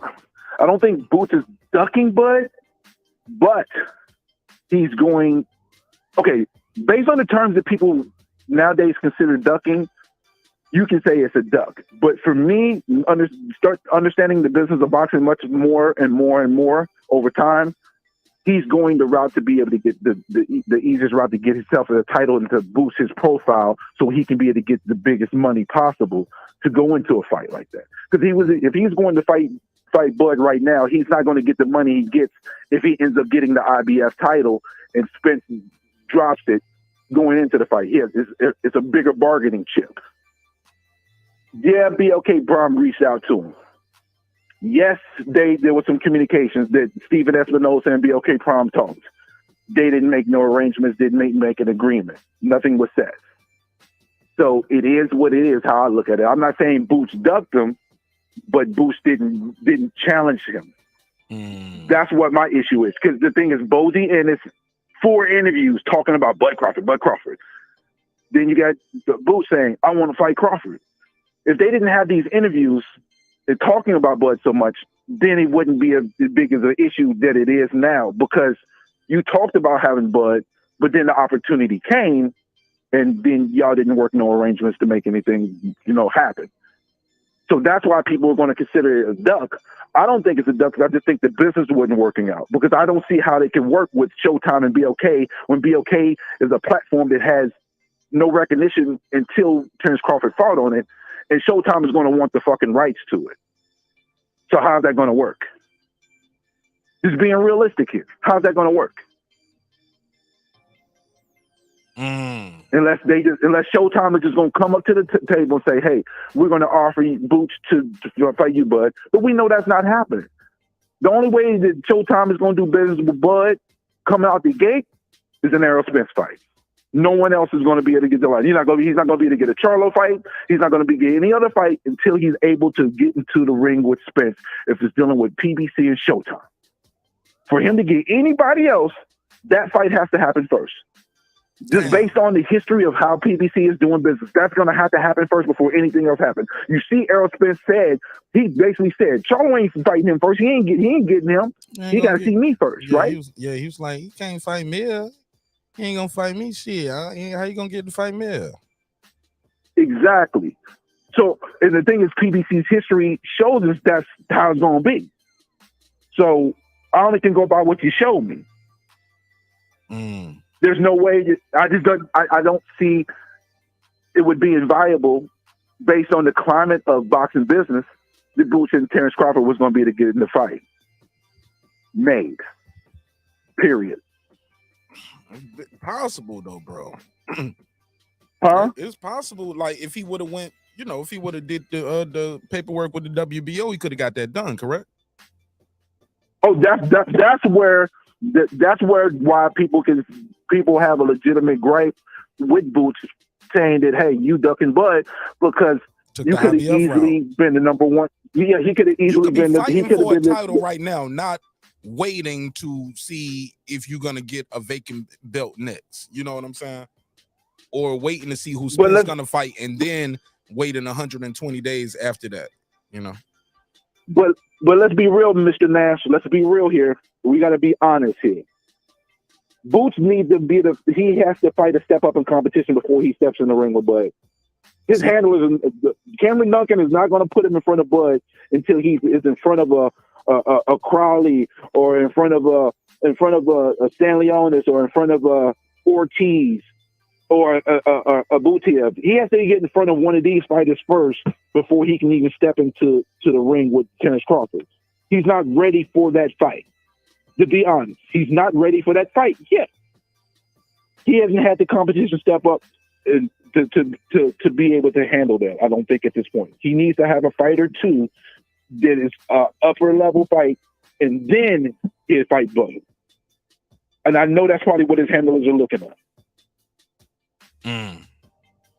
So basically, just being real. It doesn't take away. It's not taken away from Boots. I don't think that. Based on the movements, I don't think so. I think they think he needs to get a fight or two of a higher level opponent before he can step in with one of the two best in that weight class. Because who has he fought that can correlate that correlates to him handling fighting someone? Exactly. Nobody, baby. Nobody. Yep. Nobody. Cue the music. Cue Cue the Key Sweat. Right. With what's the group? What group was that? Cut Close. Yeah. Wow. Throwback. Cut Close. Holy shit. Hell yeah. What happened to the R&B groups, bro? Shit. Man, auto-tune. That's what happened to him. Hey, look, the rappers want to be singers and the singers want to be rappers. That's what happened. You know what I think? You know what I think happened though, pimping? Digital age, bro. Remember, the record labels was always the front to get in for the artists to get into the industry, so you wouldn't be seen. So that's where the artist development comes in place. Now we're looking at where you can do you're skipping the artist development, and now you're just being able to just put your stuff on, TuneCore, such and so forth, and just put your stuff out to the masses immediately. So which takes out the artist in development, which artist in development is what creates these groups. I think that's why there's a whole lot less groups, whether it's rap or R&B, because the artist development is now gone. Now that could be very true. And people consume music quicker. Back then, an album could last you pretty much a whole year, a year and a half. People will still be rocking, pushing that album shit. Nowadays, man, people are done with that Microwave. Yeah. Microwave. Last time I seen an artist, Cardi B probably the last person I seen have a run this long off of one album. Yep. You're right. I'm trying to think. I can't think of anybody else right now. I don't remember last time somebody had a run this long off of one album. You own one right now. You kicking the actual factual. You at work, man? Yeah, but I'm outside right now. Work is kind of smooth and slow right now, so I ain't tripping. So some people in the chat, everything cool. Somebody in the chat said, "Caller, you literally just defined ducking, taking a different route. All this stuff, all those things you describe is literally describing. And then they want to know, how is Boots loyal to? Hold on. So somebody said, how could Showtime want the rights to it when Boots is not signed with them according to his father?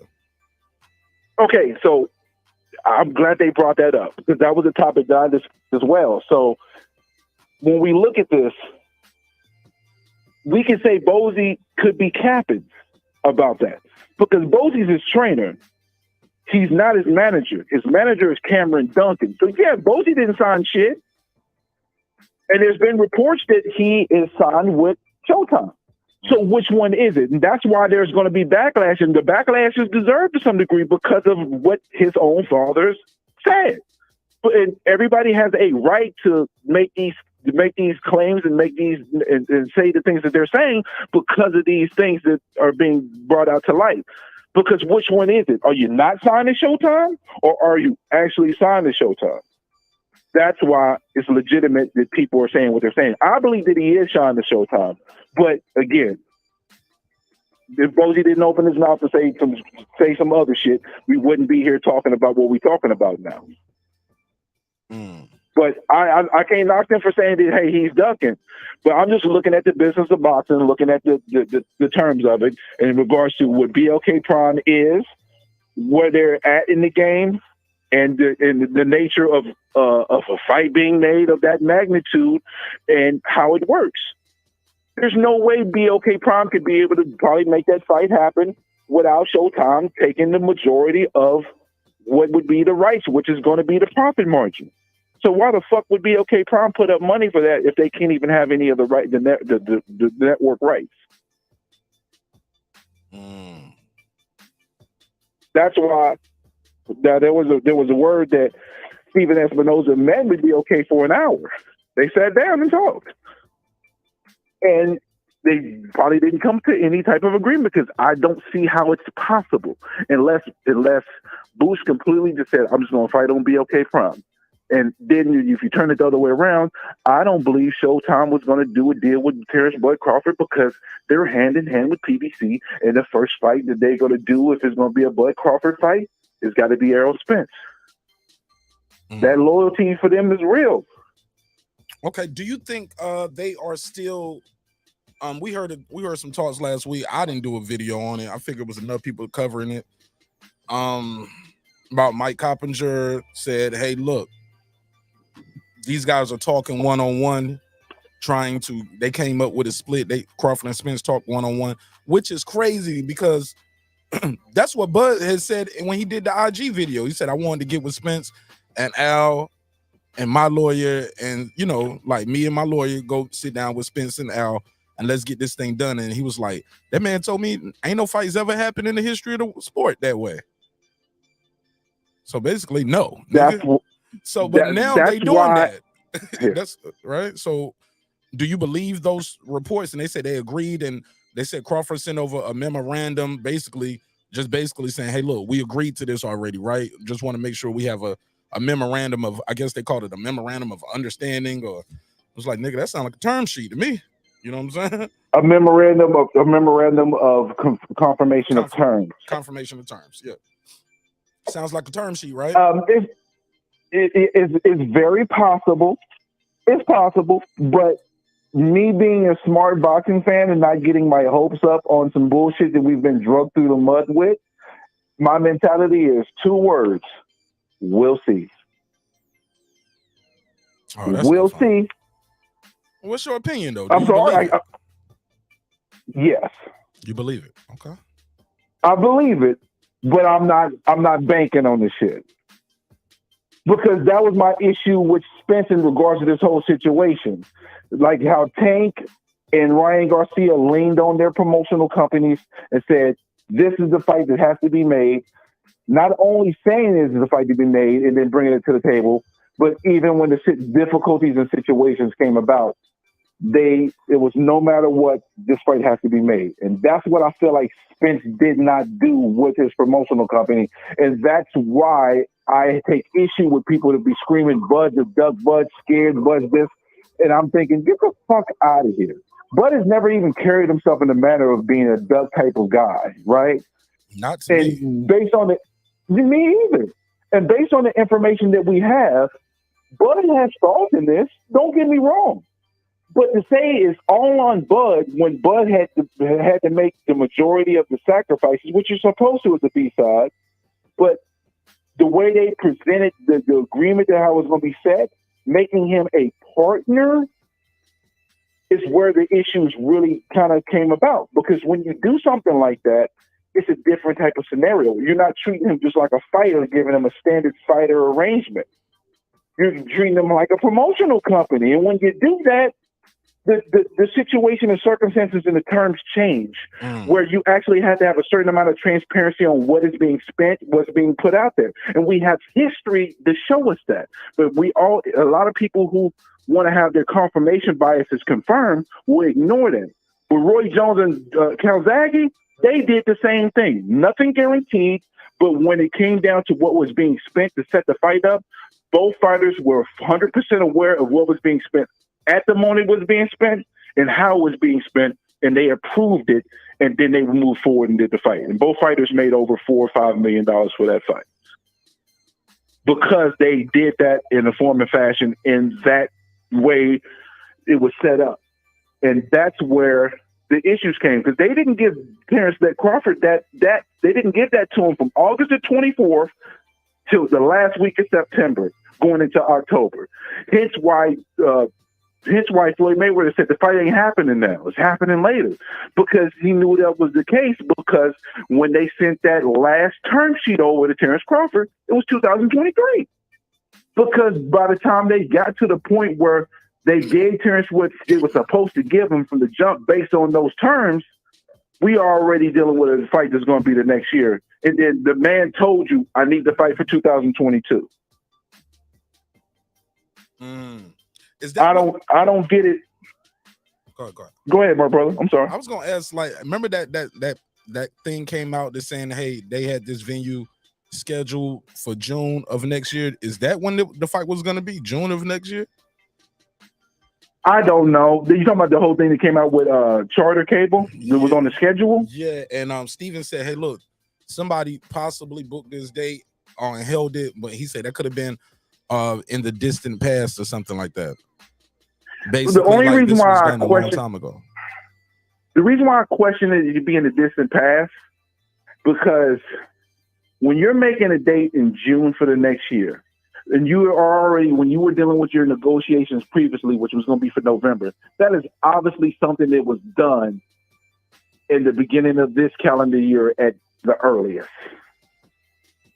Just based on a simple common sense timeline. What you mean? What you mean? Say that again. Remember, they were negotiating for this fight to be in November.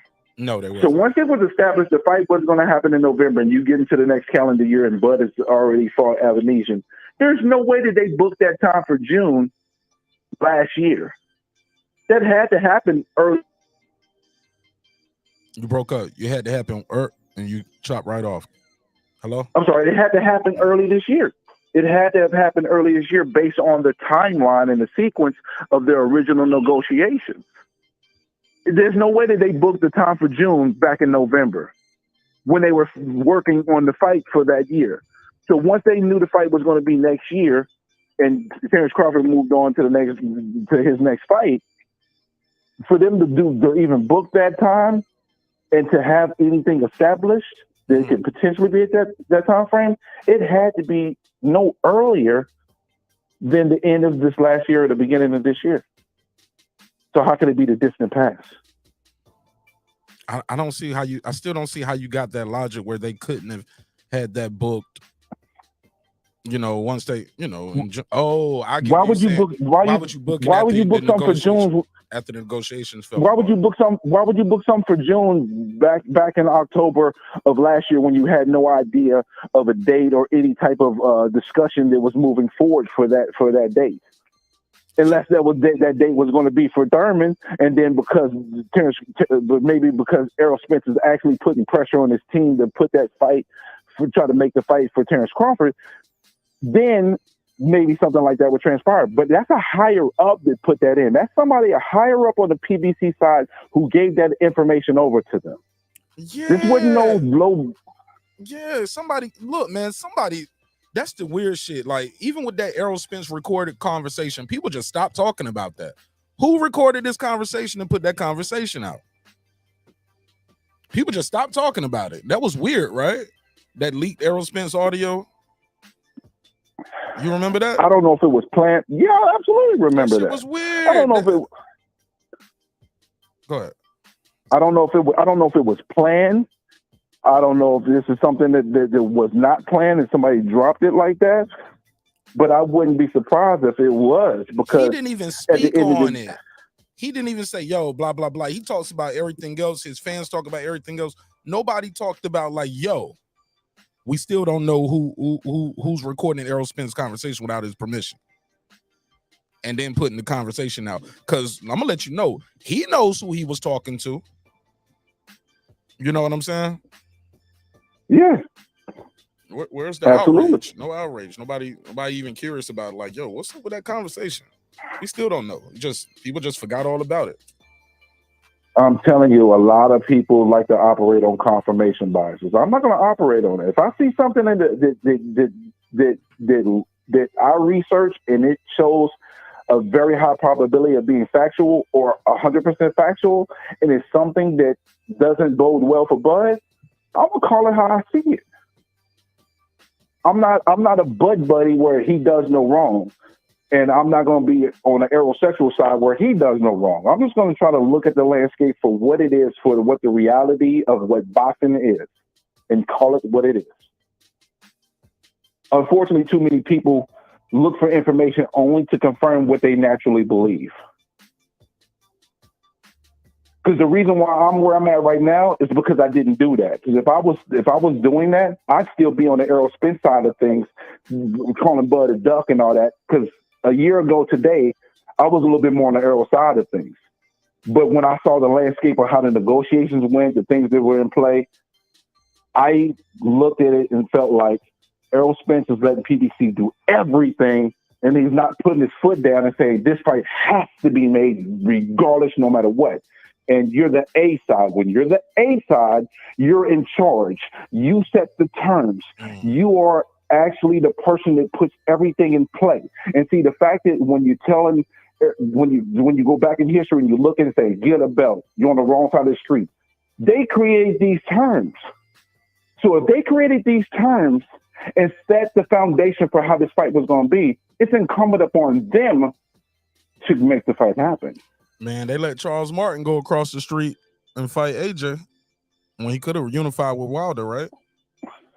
Yeah, but see, the thing is, let's be real. How important is Charles to the PBC umbrella? So what? When you're dealing with somebody as important, it's like, okay, I mean, Wilder's important. You would get your guy a unification versus letting him go across the street and fight somebody else and get a title. But he wasn't as important to them. Who, Wilder? Because if he was, look at Wilder. Okay, so check this out. Wilder. Oh, you talking about Wilder? Okay, so yeah, Wilder was important to him. He's a heavyweight champion with the WBC. Let him unify with Charles Martin. Well, it would. I'm thinking about with AJ, because if you look at it, the Zone, they dealt with the whole situation with the $100 million deal. That had nothing to do with Eddie Hearn, because they knew there was an issue with Eddie Hearn, right? So that was the Zone directly dealing with PBC. Well, not PBC, dealing with Al Heyman and Wilder. And this is where I had my issue with Al Heyman, because he's playing both sides of the fence. It's a difficult balance to try to look out for your fighter's best interest, to look out for your network's best interest. He chose the network over his fighter, because there's no way you can tell me that the 3 fights that he had with Fury would have been better than him getting the fights over there at the Zone, where he fights, was it Brazil? No, I think it was Brazil, and then 2 fights with Joshua for $100 million. Ortiz. He didn't make $100 million fighting Fury 3 times. Yeah, so Ortiz. That was not the better deal. He was left. Yeah, Ortiz too, right? What do you mean Ortiz? I thought he fought Ortiz the second time. In between the first Fury fight, then he fight Ortiz, and who he fight? Ortiz. Let me see. I'm pulling it up. I'm about to trying to figure out when he did. I think it was just the Ortiz fight. I think Fury fought 2 people, and then they did the rematch. I think that's correct. No, I think Wilder if I'm fought not twice. mistaken. I thought Wilder fought twice, but I double check. He might have. Let me see. Yeah, he fought twice. Yeah, he fought Ortiz. So he fought Dominique Brazil, then he fought Ortiz. Okay, so I'll tell you this right now. Again. Yeah. Okay, so fighting Fury that one time, then fighting those 2 fights, and then fighting Fury 2 more times. That's 5 fights. Probably didn't equal up to the $100 million he would have got for 3 fights fighting on the Zone. So which deal was better? Al Heyman didn't look out for the best interest of his fighter. He looked out for the best interest of the network, because because Wilder was too important to let him go fight at another network when he has to look out for the network's best interest. But if you're an advisor for the fighter, you're supposed to be looking out for your best interest of your fighter. That's my issue with Al Heyman and how PBC has done things. That's where my issue lies with them. They're not at fault for everything they do. They're not super duper trash, and I'm not going to say that. But you're towing a fine line by operating business that way. That's circumventing that Muhammad Ali Act.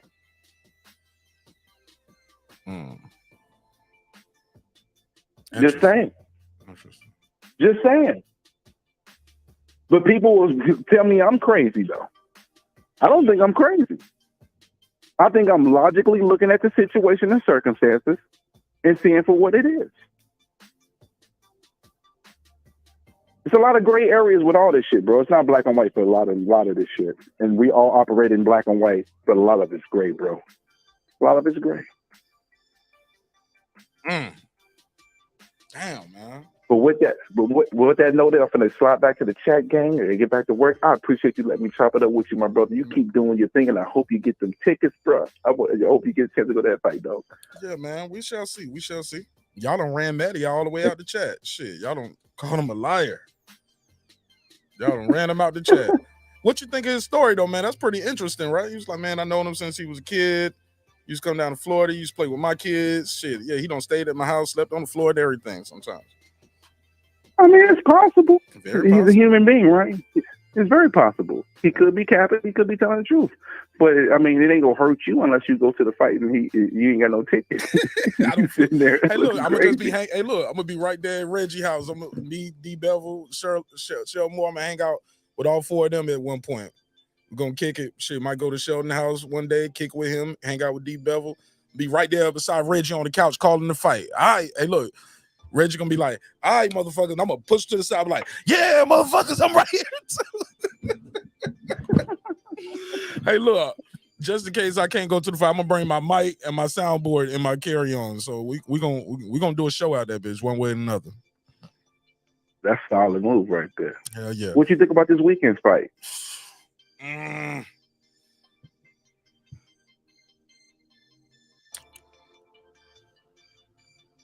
gotta look at the schedule. You thinking hard. I gotta look at the boxing schedule. I forgot. I've been Harrison versus Zoo. Oh, Harrison versus Zoo. Yeah, that is. What time is it gonna be for us on the East Coast? I'm not sure. I think it's going to be. I know it's Sunday there, so I think it might be nighttime for us on Saturday. Okay, so are they gonna they're gonna do it like they did the Devin fight? They're gonna fight early in the day so we can watch it at night. I'm gonna look and see. Hold on. But I got Harrison, man, by decision. I think Harrison gonna put on a boxing clinic. I think it's gonna be a tough fight. It's gonna be a close fight, but I don't. If Tim Tszyu go in there and stop Harrison, I would be super surprised. But I think Harrison just has so much experience, man, and I think he's gotten better as a fighter as he's getting better as a coach as well. So I think he can go in there and use that jab. I think he's gonna tie Tim up. He's gonna spin him. He's gonna frustrate him. Gonna tie him up. He's gonna box him, hold, hit, spin him, push him to the ropes. Sometimes he's gonna get on the inside, but I don't know. I don't know how. I really, other than Terrell Gaucher, I don't really know a lot of those guys. Tim Tszyu beat. You know what I'm saying? Yeah, true story. That's the question mark for him. So you're right about a couple things, but I'll tell you this: when it comes down to Harrison, these are the things that I need when I watch this fight. This is what I'm going to be looking for. The problem with Harrison sometimes is he loses focus. It cost him in the second fight with Charlo, because after he got knocked down in the second round, he went on multiple rounds where he was controlling the action, doing a great job, and he was winning rounds, and the fight was pretty much either him by one round or close to even. In that 11th round, I don't know if you remember when Charlo threw the Fury punches, and most of them didn't land. He put his hands up in the air, looked at him like, "Come on." I think he lost his focus on what his task is as a fighter and ended up getting himself caught. And then at that point, the fight was pretty much over. So I think if he stays diligent, patient, and maintains his focus, he has a good chance of winning decision. But the one thing I'll say is this. Zoo has great punch variations. He throws punches at different levels very well. If he can apply the pressure, and because again, that fight was, when he beat Charlo, that was what, 5 years ago? Yeah, it's been minimum, because I didn't even have a child back then. Shit, that was before COVID, right? That was 2018. Yep. So you got to remember, age is a factor. If he steps slower, Sue might catch him, bro. So, so to me, it's Sue by knockout or Harrison by decision. But Harrison can control that, or he can't control that. He can control it by being a masterful boxer that I believe he is, or he can't control it because he's not exactly who he was 5 years ago, and because age catches up with everybody, and he's going to make some of those mistakes that can cost him. We'll see. Okay, well, I appreciate you, man. Thanks for calling in. I'll see you in the next one, bro. I appreciate you too. Man, we're gonna do another one of these tomorrow afternoon when after that, I'm gonna do a media reaction right after the press conference tomorrow. So I'll let the LA one. Just so you know, Tank and Ryan is not a 50-50 fight, bro. 60-40. Exactly. And Tank is gonna win. Ryan cannot be consistent for 12 rounds, mistake-free technically, to keep Tank from landing the shot. He's going to do great the first half of the fight. You don't think he can hurt Tank? You don't think he got enough pop to hurt Tank? I think he got enough power to stun Tank and make Tank think about what he's going to do. That's called winning rounds. That's winning rounds. But that's winning rounds. But when you get to round 8, 9, 10, 11, 12, that's a shark infested waters. Yeah. He's never been in the pool with sharks, bro. Yeah, it gets. Hey, look, it's his first time in the pool with sharks. Yeah, it's blood in the water around those times right there, bro. It's damn it time. Exactly. Right there. And see, the key for Ryan is his hand speed and distance. He can't out footwork Tank. If he makes those errors with his footwork, and not utilize his hand speed to offset his deficiencies with his footwork, he's going to sleep. That's the key to the fight right there. I don't think he can do it for 12 rounds, bro. He'll do it for 6 or 7, but I don't think he'll do it for 12. Got a good coach in his corner though. Got a Hall of Fame coach in there. Yeah, and I think that's why we're going to see the best Ryan. I just don't think it's going to be enough because he has not. Because you know why it's not going to be enough? Because he hasn't been in the ring with enough killers to be able to be prepared for it. Okay. After they done with this media scrum right here, I'm gonna hit Rooster up. Tell Rooster I need Ryan on the show as promised. Even if it's for a short one. I know he's training, he's busy. I just need my 15 minutes. I want 10, 15 minutes to talk to Ryan, pick his brain real quick about this fight. You know what I'm saying? Word up. That'll be dope. I hope you get it too, my brother. That'll be super dope. But let me let you go and rock out, man. I appreciate you, my brother, and you have a blessed one, man. You too. Shout out to Stephen Brim. Brim Reaper. I think Maddie was trying to call back. Let me call him back. I think my boy Maddie was trying to call back. Call him back.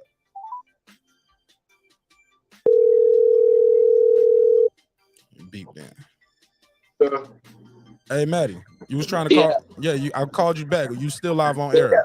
Talk to me. Yeah, because I send you a text message because I don't. Oh, you live on air, Maddie. You still live on air, bro? Okay, hold on. Okay, just to let you know, you live. Everybody can hear you. So, but I did reply to your message though. Because wait, that's what Bud has said. Yeah, I replied to your message, bro. Yeah, you said okay. Yeah, I got you. I just don't want you to say nothing live on air that you don't want nobody to hear because you are live on air. Here, same here. Just I don't want you to put anything on there or talk to his people, and I don't want them to yell at my head. You know what I mean? You good, bro? You good? So, but I will hook you up with some information. I'll go through my shit and just send you some. You ain't got to tell me that on air. Let's just holler at me off air. Right. I mean, call me tomorrow. And then we could actually talk about this. I just wanted to make sure you don't put anything on there. You putting it out on air more than me already. You good, bro? I got you. Oh, okay. I didn't know that. I didn't know that. My brother, I'll talk to you tomorrow. Right. All right, peace. All right, sure. Okay. Boston Scholar said, I got a bet with him. I got a bet with you on Fury versus Usyk not happening. You said it's not gonna happen. I said it is gonna happen. What? I'm kind of confused. Matter of fact, I'm gonna call his ass. What the hell is this bet? I hear people telling me I got a bet with him. I'm like, damn, man, I'll be forgetting. Got to put that bet in writing or something. Put in the chat, screenshot it, and email it to me or some shit. Hola, ¿cómo está? What's up, bro? What's up? What's our bet? You said we got a bet? I saw that in the chat. What's the bet? Yeah, that the fight would even happen because I think Fury ducking Usyk. Jerry, hold on 1 second. Jerry, I see you calling. I'm going to call you right back after this one, Jerry. Go ahead. What was you saying? Yeah, I said I don't even think the fight will happen. I said for whatever reason, whether it be financial, too risky, I don't think the fight was going to happen. And what year? Like, 2022 or 2023? It got to happen in 1 year? Well, look, so we'll never know then. I'll never get that $5. What? Well, we got to wait till they retire and go into the Hall of Fame for the fight? I don't think that'll happen. I mean, we'll know when they get to a certain point because Tyson Fury, he got 1 foot in retirement any goddamn way. Yeah. So we'll know soon. But yeah, I don't think the fight was gonna happen at all. I said for whatever reason, man, Tyson Fury don't want that smoke. I don't know if he might not even. I believed in Fury that much. Me? Yeah. And then Puro asked me, was I trolling? He was like, Boxer Scholar, you trolling? He was like, nah, he really believed that. Nah, I don't believe the fight gonna happen. Damn, I don't remember that. I think Usyk is not a sellout. I think he's not a gate attraction. And for the risk that he brings, he's a speedy guy. Fury, I mean, he ain't had trouble with him, but I mean, we've seen him speedy guys give him difficulties at times. I think those two combinations I don't think Fury wants this fight. So I don't think the fight will ever happen unless Usyk become a star overnight. And the fight, Tyson Fury see that money, he like, okay, I'll take this fight. I just think at this point in his career, he wants the most amount of money for the least amount of risk. And you're talking about Tyson Fury? Yeah, Tyson Fury. Damn. And you think AJ's an easier fight than Usyk? It got the money on it, got the money attached. I think I think he thinks that AJ's damaged goods. Like he's been saying, AJ need a brain transplant. He's mentally weak. And then for the money that AJ's bringing, he's willing to take that type of risk, but he ain't willing to take that Usyk risk. If now, like I said, if Usyk become a star overnight and it's like a $50 million fight, I think Tyson Fury will have no choice but to take that fight. But at this point in his career, I just don't see it. Like that's why he fought David Chisora, the fight nobody was asking for. There was nobody, including Derek Chisora's family, who thought he was going to win that fight. What's about that payday though? Cause I remember after Chisora won his last fight, he was like, Eddie, I want drive a Mercedes. I want my kid to go to private school too. You know, so he was like, I need a big fight. I need a big payday. He was like, y'all making all the money. And he was like, man, you doing all right. He said, but my kids ain't in private school. And before you know it, next fight, shit, he fighting Tyson Fury. I agree.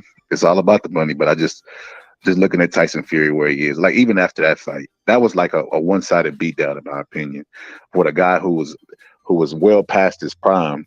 And even after that fight, Tyson Fury was talking about old injuries. When a fighter starts talking about injuries after a fight, they either about to get surgery or they about to retire.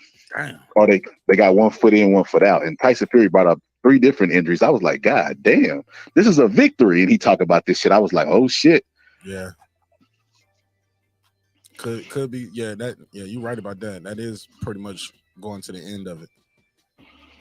So yeah, I don't think that fight's gonna happen. But yeah, we got 5 on it. It was like a gentleman's bet. Okay. We was gonna do push-ups, but you like, nah, just make it 5. Yeah, I do the $5. I give you $5. I give you $5. All right, bro. If Tyson Fury retires before then. Hey, what's your take on this shit right here? The press conference. Did you see it? I didn't see it. Nah, I missed it. Oh, okay. Did you see Leonard Ellaby? Did you see the? I ain't seen nothing. I just got out of class. Bro, look at the screen. Can you see the screen while you're on the phone? Oh nah. Look, when you get off the phone, look at the screen. I'm gonna put a picture of Leonard Ellaby's new look. He stopped using. He done grew a full beard out. He looked like TD Jakes. Looked like a black Santa Claus. He looked like Mr. Brown from Tyler Perry. Who else he looked like? He looked like Uncle Phil. You sure they one of them fake beards that they be putting on at the barbershop now? Oh shit, it might be, bro. Hold up. Let me inspect this damn beard. Hold up. Nah, it look official. Okay. I didn't even recognize Leonard. Leonard got big as hell too, and he got that beard. All right. I didn't recognize. All right, bro. All right, I'll talk to you. I'm back in the chat. All right. Cool. Shout out to the Boston Scholar. We called Jerry back, and this will probably be my last one. I'm gonna end this one after this. Wrap this one on up. Probably wrap it on up after this.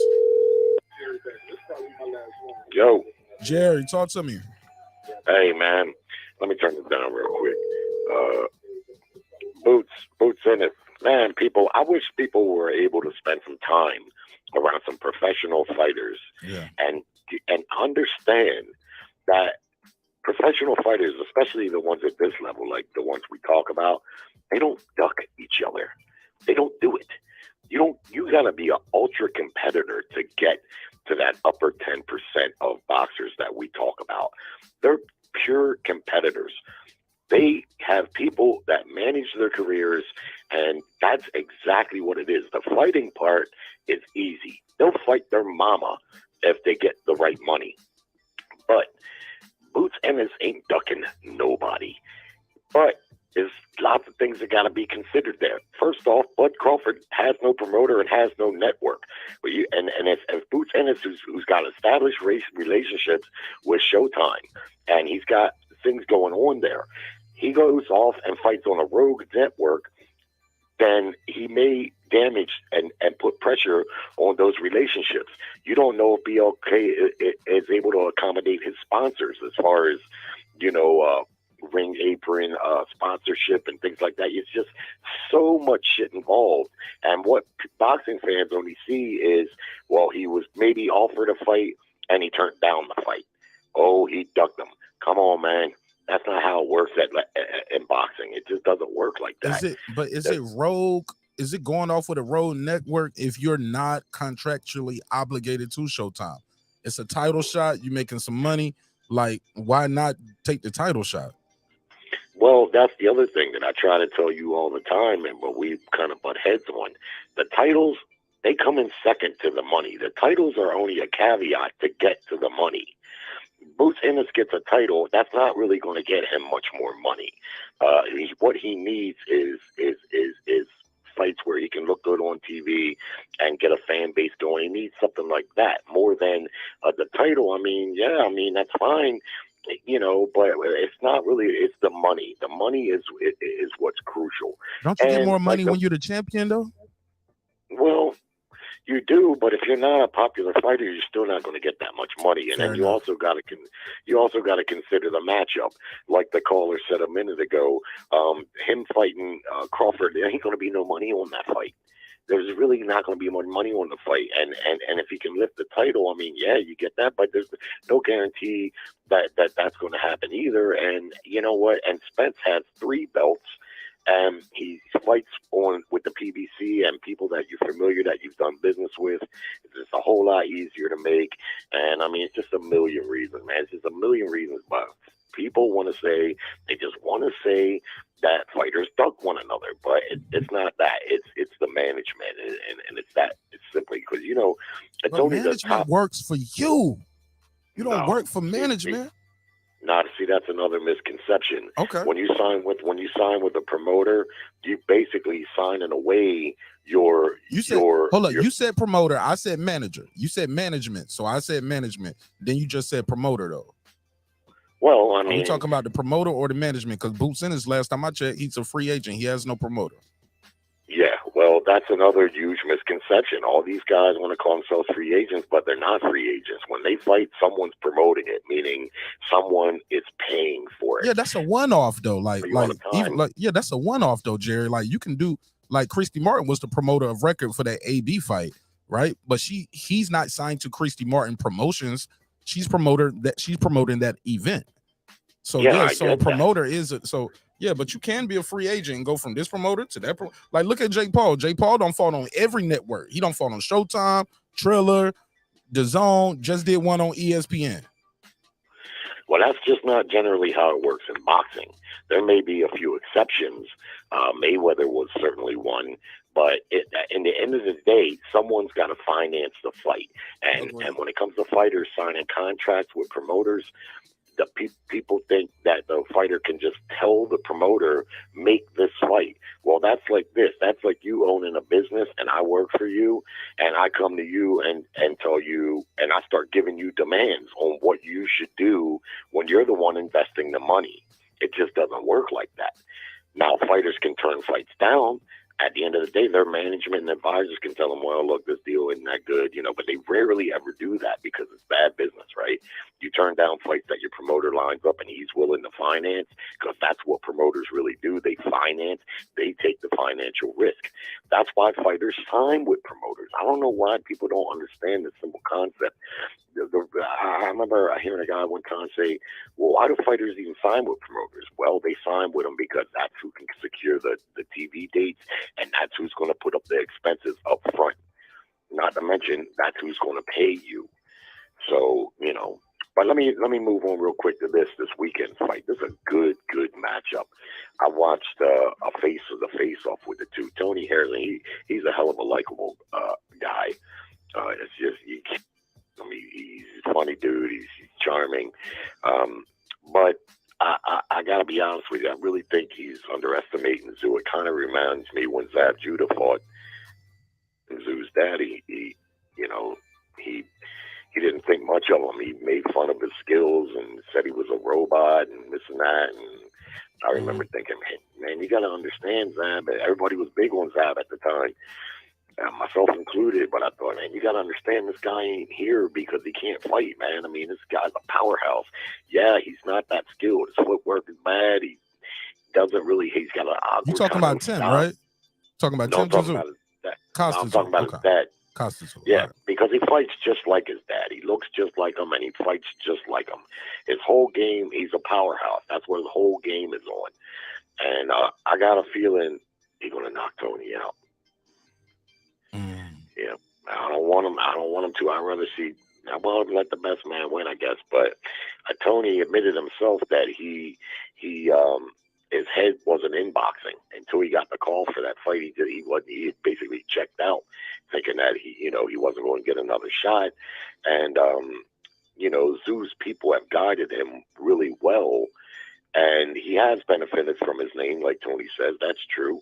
But at the same time, I don't think they would have guided him and matched him that well up to this point, and then put him in this fight, which he doesn't have to fight. He could just fight anybody, really, and just wait for his shot at the undisputed title. So they basically chose Tony Harrison almost in tune-up fashion. Right. Now, I'm not suggesting Tony's a tune-up, but at the same time, even what Tony says is, man, you kind of dumb for taking this fight.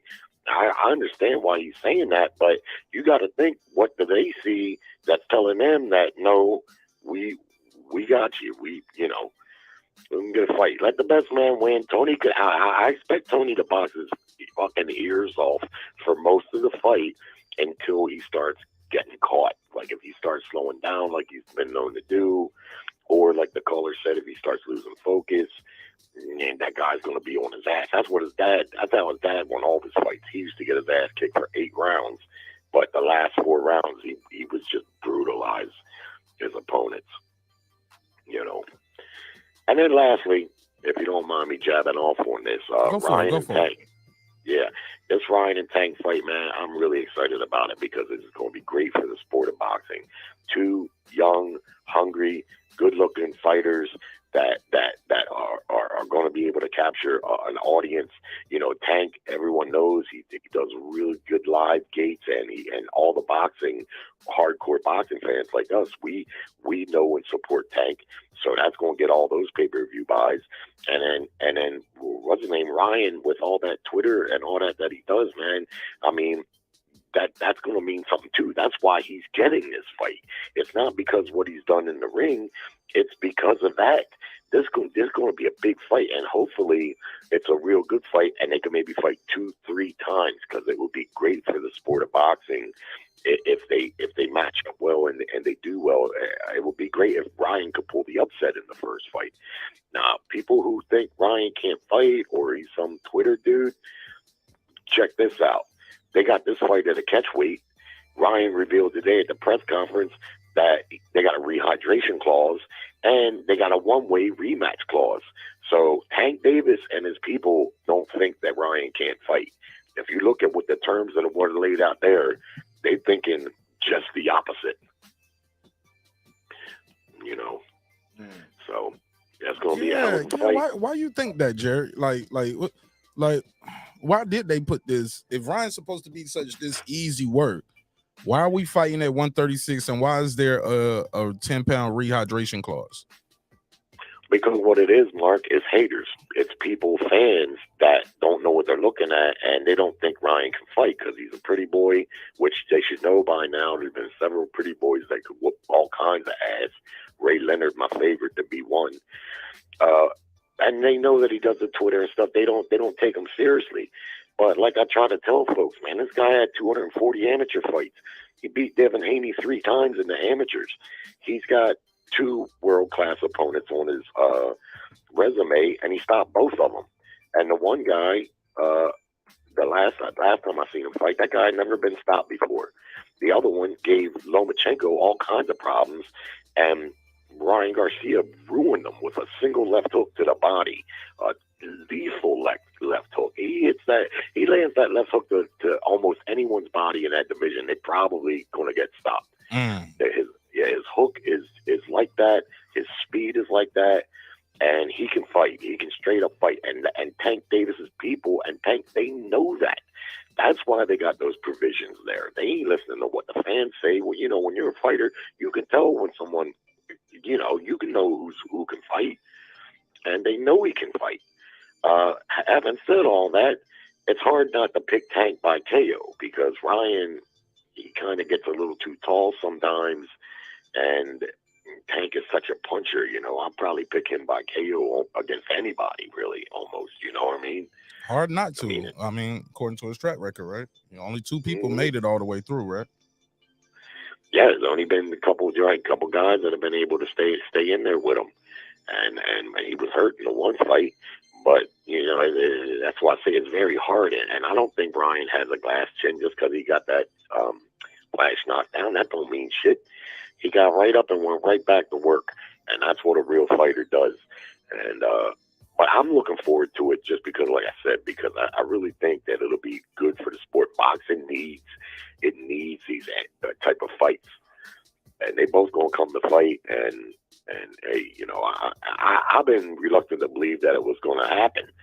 But now that I'm seeing promotional stuff and press conferences, you know, money has to be spent to put that shit together.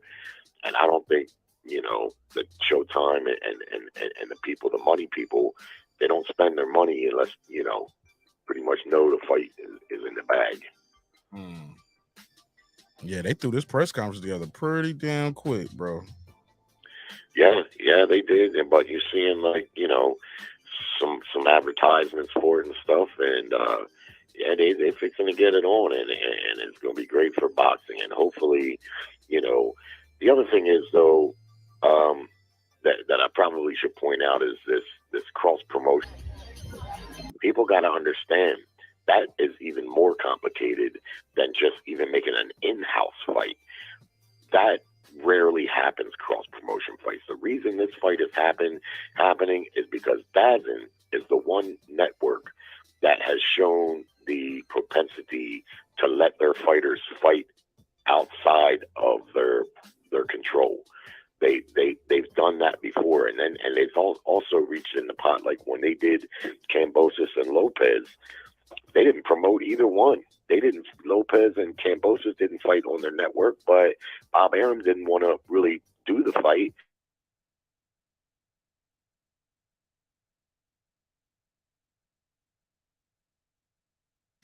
And pursue, you know, other things. I'm about to cancel that myself, but the thing is they rolled over on everything, and according to Tank Davis, Ryan rolled over on the fight negotiations. So, you know, at that point, Tank almost can't turn that fight down at that point. You see what I mean? Yeah, but otherwise, when it comes to other fighters and the general makeup of boxing, no. Cross-promotion fights only really happen usually it has to be either big money on the line or potential big money. Like this fight here, we'll have to see, but they believe, you can tell they believe that this fight's going to sell real good. So at that rate, you know, you can see like Tyson Fury and Deontay Wilder. They knew that fight was going to sell well, so that's when the promoters will say, okay, instead of me making my typical 35% profit margin, I might only make 16% or 17% profit margin, but there's going to be a big fight. You see what I mean? So the money's still there. But when it comes to this one and that one and welterweights and guys that are just mid-level, you know, good pros and great fighters and stuff, but they don't, the money guys, it's just not advantageous for the networks to go through all the bullshit and then make a bag that they could have made just matching the fighter in-house. You see what I mean? That's why it happens. It's not that it can't happen. It's not that they can't make cross-promotional fights. It's just what I said. It has to be a big fight. Okay. You know, and then one more thing, Mark, if you don't mind. Go for it. Bud Crawford has gotten a lot of heat over the last 8 months or so, or whatever. Ever since he backed out of the negotiations with Spence and the PBC. But imagine this: I was Stephen Espinoza, or one of the Showtime guys, said early on in that negotiation, we don't even really want to make him an offer because he's a proud fighter and he's a top pound for pound guy, and we don't want to insult him. That was Tim Smith. He was the vice president of communications for PBC. That was Tim Smith. Oh, okay, my bad. All right. Well, hey, look, and they ain't let his ass talk to us no more since he said that neither. They cut him off from talking. How the damn vice president of communication can't even communicate no more? It was like, shut the fuck up. Well, to be honest with you, all right. Well, him, you know, yeah, it was him, okay, but still, that was probably the smartest thing that was said, because you're not going to come to me and talk about 35% of a net back end. I'm sitting over here. I'm a multi-weight division champion. I'm a former undisputed champion. I'm undefeated, and I'm the #1 pound-for-pound fighter in boxing. You don't come to me and try to make a fight with no purse. and tell me, well, after all the bills are paid and everybody gets their money, if the fight makes any money, we'll give you 35%. Oh, we'll break you off a little something. Man, get the fuck out of here. You know what I mean? Never heard of it. Never heard of it. You cannot blame Bud Crawford. I wouldn't give a fuck if he went and fought one of Santa's reindeers. He went and got some money that was easy money for him.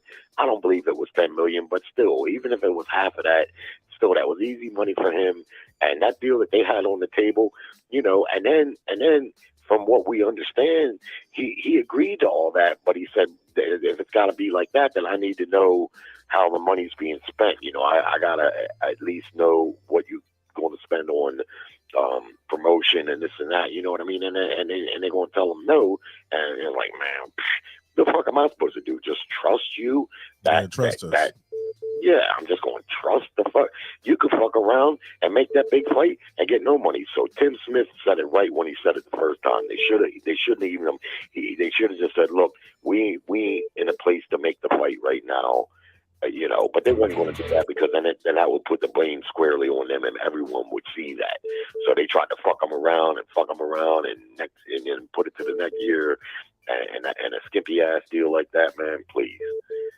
As an insult, it's just what Tim Smith said it was. And I love Spence. I love them both. I think they're great fighters, and I want to see them fight just as bad as anybody else. You know what I mean? But and this is why you don't hear me talking about fighters ducking one another. Just like I say, Boots isn't ducking Bud, because I don't believe he is. There's a lot more to it. Bud and duck Spence, but he ain't gonna take that deal. Who could blame him for it? No, I don't know of a fighter that would take a deal like that. I guarantee you, Ryan's getting a guaranteed purse of some capacity. You feel me? You think? Somebody said they split in the whole pot. That's what old boy was talking about earlier. I think he was like, yeah, he's gonna get the he said Ryan getting like 30 million or something like that. He said Tank getting like 40 and Ryan getting like 30 million. Really? That's what he said. What you believe? I don't know that there's that type of money on the fight. I mean, I'd have to hear that from someone credible, but I don't see that kind of money on it at all. I think the fight will do around 550,000 pay-per-view. Maybe less. It depends. But if it does 500,000 pay-per-views, that's a lot of money. Yeah. That's big. How much is the pay-per-view gonna cost? Anybody know? Is it 74? Is it 99?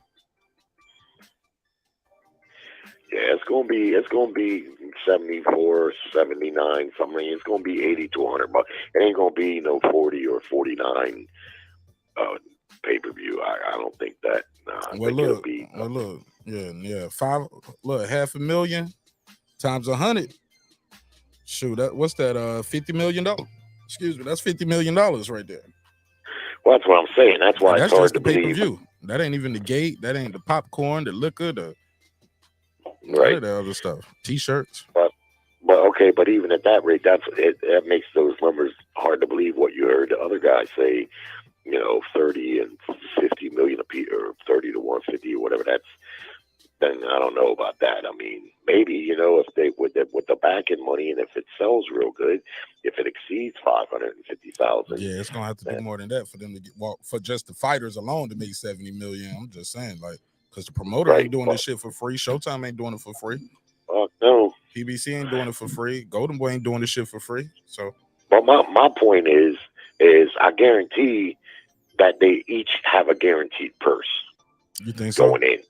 Oh, yeah, man. I mean, I ain't never heard in 40 years of watching boxing, I ain't never heard of a big fights happening with no purse. Now, Steven Espinoza can say whatever the fuck he wants. I'm not saying it ain't never happened, but in big fights, and you hear all the time in big fights, you hear like, well, this fighter's getting this and this fighter's getting that. And, of course, if it's a pay-per-view, which it generally would be, they negotiate for a percentage of that. But when you say no purse, man, it never heard of it. It never heard of it. Right.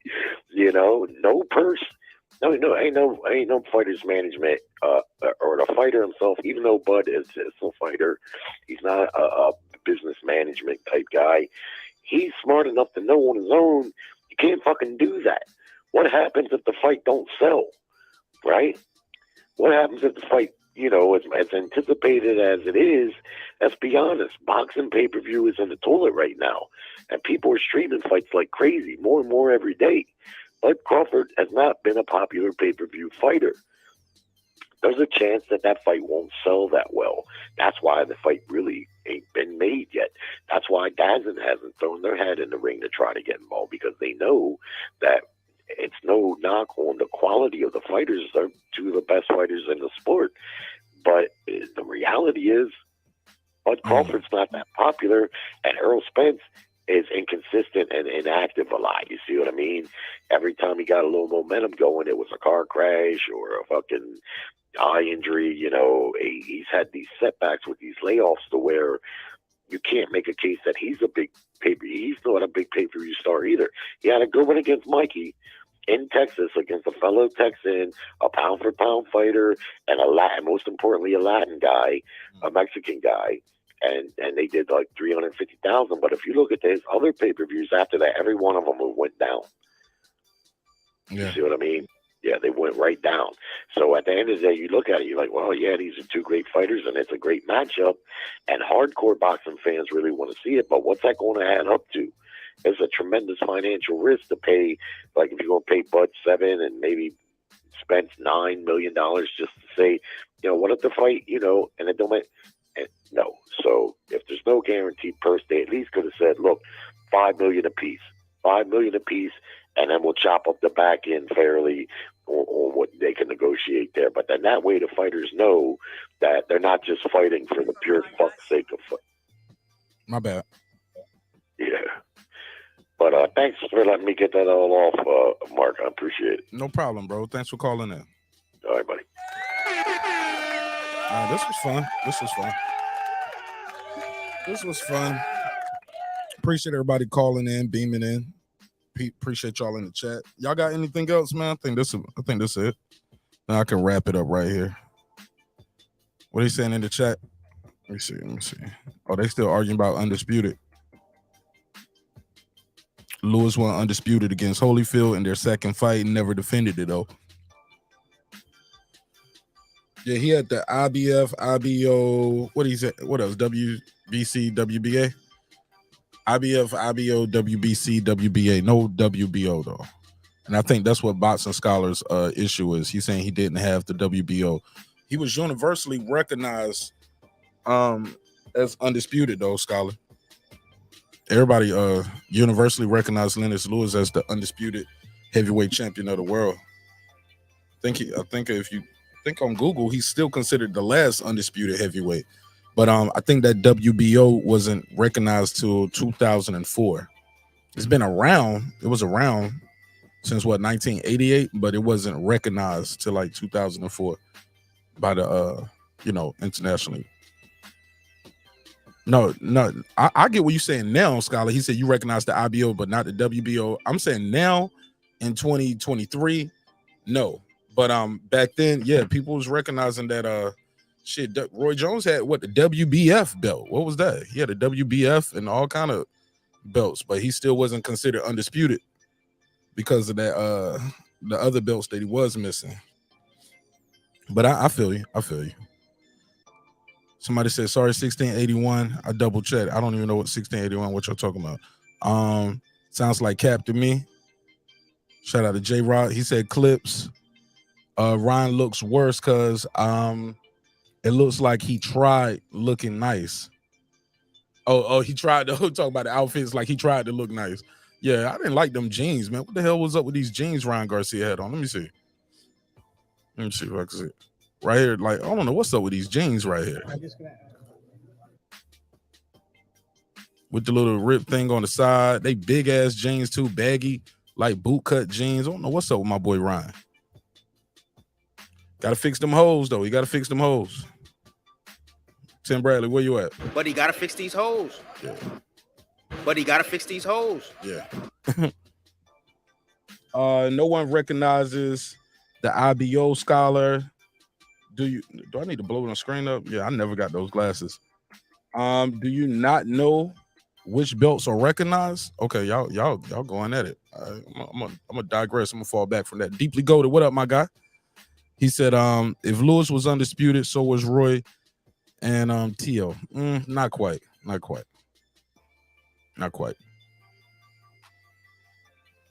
But yeah, shout out to Roy Jones and Teofimo Lopez.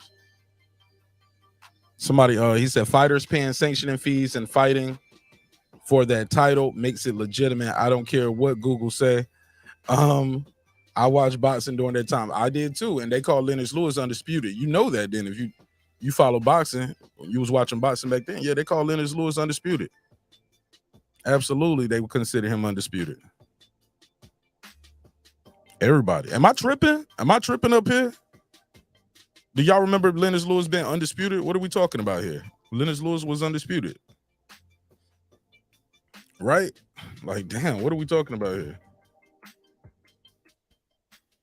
Damn, what we got against Lennox Lewis? I know my boy Bo Beats Lewis deeply goated. I understand that because that's his name. I knew he would say that, but damn. Yeah. So when did Tyson get undisputed? Let me see. When was Tyson undisputed? Let me go back. Let me see what belts did Tyson have when he was undisputed.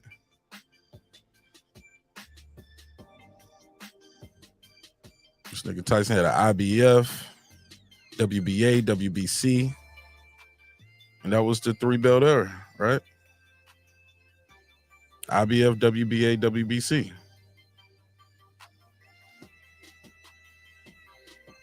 Yeah. Yeah, I think that's it right there, bro. Yeah, that's what it is. Yeah, that's what I'm looking at right here. All right, but look, let me land this plane, man. 'Cause I love y'all, man, and I sit and talk to y'all niggas all night. I got shit to do.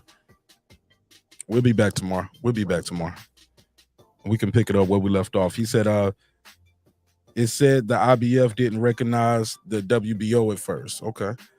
Crawford, what do you say? Crawford left Bob to fight David, and Rocha laughing my ass off. It's duck season, and he is Elmer Fudd. Elmer Fudd is the guy that hunts the ducks, though. I think he hunts the ducks. Haplo, what up?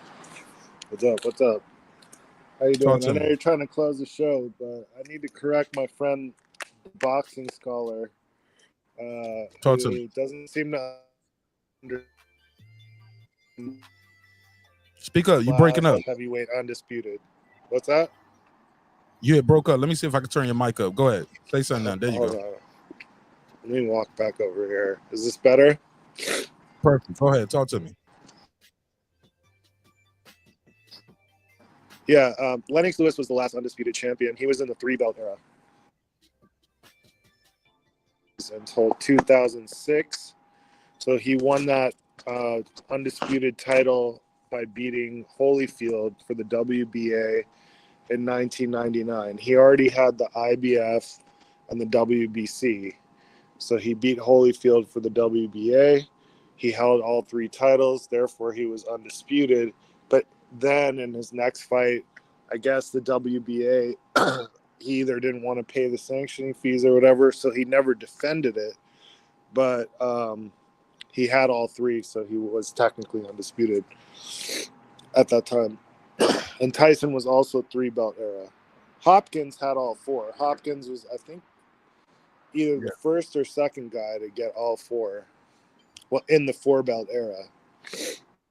Okay, so look, let me ask you this. When I look back at let me go back. All right, so when Lewis and Holyfield fought the first time, it was a draw, right? It was the IBF, Yes. the WBA, the WBC.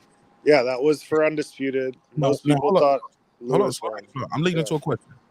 So Lewis had 1 belt. He had a WBC, right? He beat I got it on the screen. He beat Morovic, right? He beat him, got the WBC. Let me go back. He retained. Let me go back to it. He retained the WBC he already had. All right. Yes. So boom.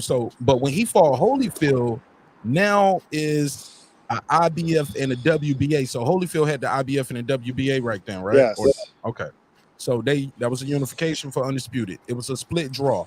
When they fight the very next fight, it's another belt added. Where did this IBO? The IBO doesn't matter. Why did they bro, throw this IBO don't in? even bother looking at the IBO. It's not worth it. They don't count. They're not. You breaking up? They're champions. IBO. Fuck, bro. There you go. I can hear you now. That's where I'm standing. Fuck. Good now. Yes, I know. Okay.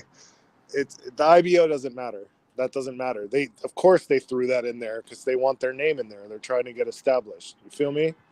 That'd be like me throwing my name on the fucking Tank versus Ryan fight. Also by Haplo. Like you know, that's what the IBO is doing right there. Okay. They was like, shit, throw our belt in that motherfucker. Yeah, exactly. All right, that's all I wanted to say. This What's guy up? deeply go to keep telling me Roy Jones was undisputed. When was that? No, he never heard of wasn't. Roy Jones. He wasn't. He wasn't. He didn't fight Mikuszewski. That's why. There I you don't go. know why he didn't. Because he could have beaten Mikuszewski's ass, bro. And he would have been undisputed right there. That was a He had to mistake. go over there and fight him though, wouldn't he? Wouldn't have mattered, bro. He was way better than Mikuszewski. But they've kind of dicked that guy. They figured out a political way to get Roy. They stripped Mikuszewski of one title and gave it to Roy for some reason. I don't know why. I remember that was fucking controversial though. Anyway. All right. Yeah, but my man keeps saying Roy Jones was undisputed. And I was No, like, he wasn't. He wasn't. no, he had an IBA, he had a WIBO, he had a WBA, a WBC, and a WBF. Yeah, those titles meant more back then. Those secondary ones He looked good when But he walked even into the ring. even then, those were not the recognized titles. Those were titles that were good to have, WBF and all that shit. Yep, the IBO. It looked good when you walked to the ring. Yeah, that's all. Yeah, it but is. no. Yeah, Roy Jones never had he never had an IBF up here. He didn't have a WBO when it was in the 4-belt era. Hey, look, at one time Roy Jones had an IBA, an IBF, an IBO. He touched them Yeah, all. That's probably why he's saying. Yeah. That's probably why he's saying that. But no, he wasn't undisputed. Unfortunately, he should have been. Yeah. Okay. That's one of those fights, like we never got Adonis Stevenson versus Kovalev. That was one of those fights, Mikuszewski versus Roy Jones. All right. Well, I'll talk to you later, Hap. All right. All right. 754, you at the door. What's your name? Where you from, family? Hey, what's going on, Martin Ass? This motherfucker, Coach. What's up, Mike? Coach Malachi Williams, True Media Today, USA Boxing. What up, my guy? Hey, what's going on, man? So I just got back from the gym. I'm in Texas, man. I want to tell you, Kid Austin is on the undercard of Ryan Garcia, Tank Davis. That's major. Yeah. So he's gonna be under the co-main, not the co-main event, but the fight before the co-main. Oh, that's good though. Yeah. So it's the main event, the co-main event, and then the co-main event. He's gonna be on there. He's that guy. He's gonna be on there. So that's good for him. I told him that's gonna be real good for him. So I'm gonna have some footage in the interview him and stuff like that. I have all that. Undisputed. If my memory serves me correctly, Ennis Lewis is the last undisputed heavyweight champion. He had the 3 major belts at the time. He was the last undisputed champion, which was WBC, IBF. He was the last undisputed champion. Mm-hmm. The WBO, the first fighter to become undisputed in the 4-belt era was Bernard Hopkins in 2004. 2005, he lost to Jermaine Taylor. Jermaine Taylor became undisputed in the 4-belt era. Yes. Roy Jones was undisputed, if I remember, 1999. Yeah. He was the light heavyweight undisputed champion. He had the WBC, the IBF, and the WBA If I remember it correctly, I have to look it up. But if I remember correctly, Roy Jones was undisputed. Reggie Johnson. Hey, look, IBF, WBC. He was like heavyweight champion. Damn. But I was a Roy Jones fanatic at that time. You know what? That was the 3-belt era. He should be, yeah. Yeah, 3-belt era, yeah. Yeah, Roy Jones was undisputed in the 3-belt era. How about that? The WBO was around. It won't recognize to 2004 though. Around there. But it didn't get recognized until like 2003, 2004. And the first guy to become undisputed in the 4-belt era was Bernard Hopkins. And then, of course, after that, Jermaine Taylor. And then 12 years later, it was Terence Crawford. A year later, it was Alexander Usyk. A couple years later, it was Josh Taylor in 2021. And then, of course, I think Canelo was 6. Then you got Devin Haney. You have Devin Haney. You have Jamel Charlo.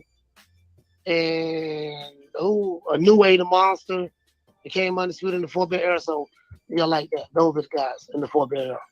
And then of course the women. Of course. I'm not mentioning the women, but Katie Taylor and all those guys, all the women, yeah, they undisputed as well. All the stuff there. But for the men, yeah, Lennox Lewis was undisputed. He's the last undisputed heavyweight champion. And Roy Jones was undisputed in '99. I gotta look it up. 3-belt era. Yeah, I looked it up while we was talking. 3-belt era, yeah. So I think that's where we get the confusion from, because the belt was around, but you're right, it wasn't recognized. So yeah, we got to give Roy Jones. I'm not talking about the IBO. I'm talking about the IBO, the WBC, and the WBA. I'm looking at it right now. 1999. That was Reggie Johnson. Yeah. All right, that's what I'll tell you, Mark, man. But look at y'all Florida boys sticking up for y'all boy Roy. You like, hold up, man. Let me call this motherfucker Mark now. Let me get this shit together. We love Roy now. Roy got that nigga jaw broke, man. I mean, if you ain't ready, got to pull you out the fight. Nah, I'm fucking. Hey, look, man. But shout out to Kid Austin, man. I think that's super dope. He's getting this opportunity, man. Do we know who he's fighting? Damn, no, I don't. He know who he's fighting. Okay, Wayne released it yet. How about the co-main? You know who's on the co-main? I'll tell you. No, okay. I don't know that entire. I don't know that. Okay, well, shoot. Hit me up with some sources. Say. I ain't tomorrow. They'll tell me. I ain't tell. Well, today. I ain't tell today. All right, man. Well, enjoy your trip in Texas, man, and get some good footage, man. And God bless you, bro. Be safe. All right, for sure. All right. Shout out to my guy, Coach Malachi Williams. True Media Today, USA Boxing. Good call. He's like, man, let me call this nigga about my boy Roy now. Mark, now we can get on a lot of shit now, but we ain't gonna disrespect Roy now. Shout out to Roy. Roy was undisputed, 3-belt era. I stand corrected. And that's a quick Google search. 99. I just like fucking with Deeply Goated though, cause I know he's a Roy Jones fan and I know he's a Ready Bo fan, so I always fucking with him. But yeah, damn, it was the 3-belt era, so it does count. So Deeply Goated, I owe you an apology, but you ain't never getting it. No, I'm joking. I apologize. I apologize, brother. You was correct. I'm sorry about that. All right, that's it, man. I really enjoyed this one, man. I really enjoyed it. So tomorrow we're gonna do a media reaction to the press conference. Food Revolution still up. I'm trying to hit you real quick. I don't know if you're still up, or if not, we can do it tomorrow. Food, man. I've been trying to do this. Somebody said y'all must have forgot. You damn right we forgot. At first I thought you said y'all musty.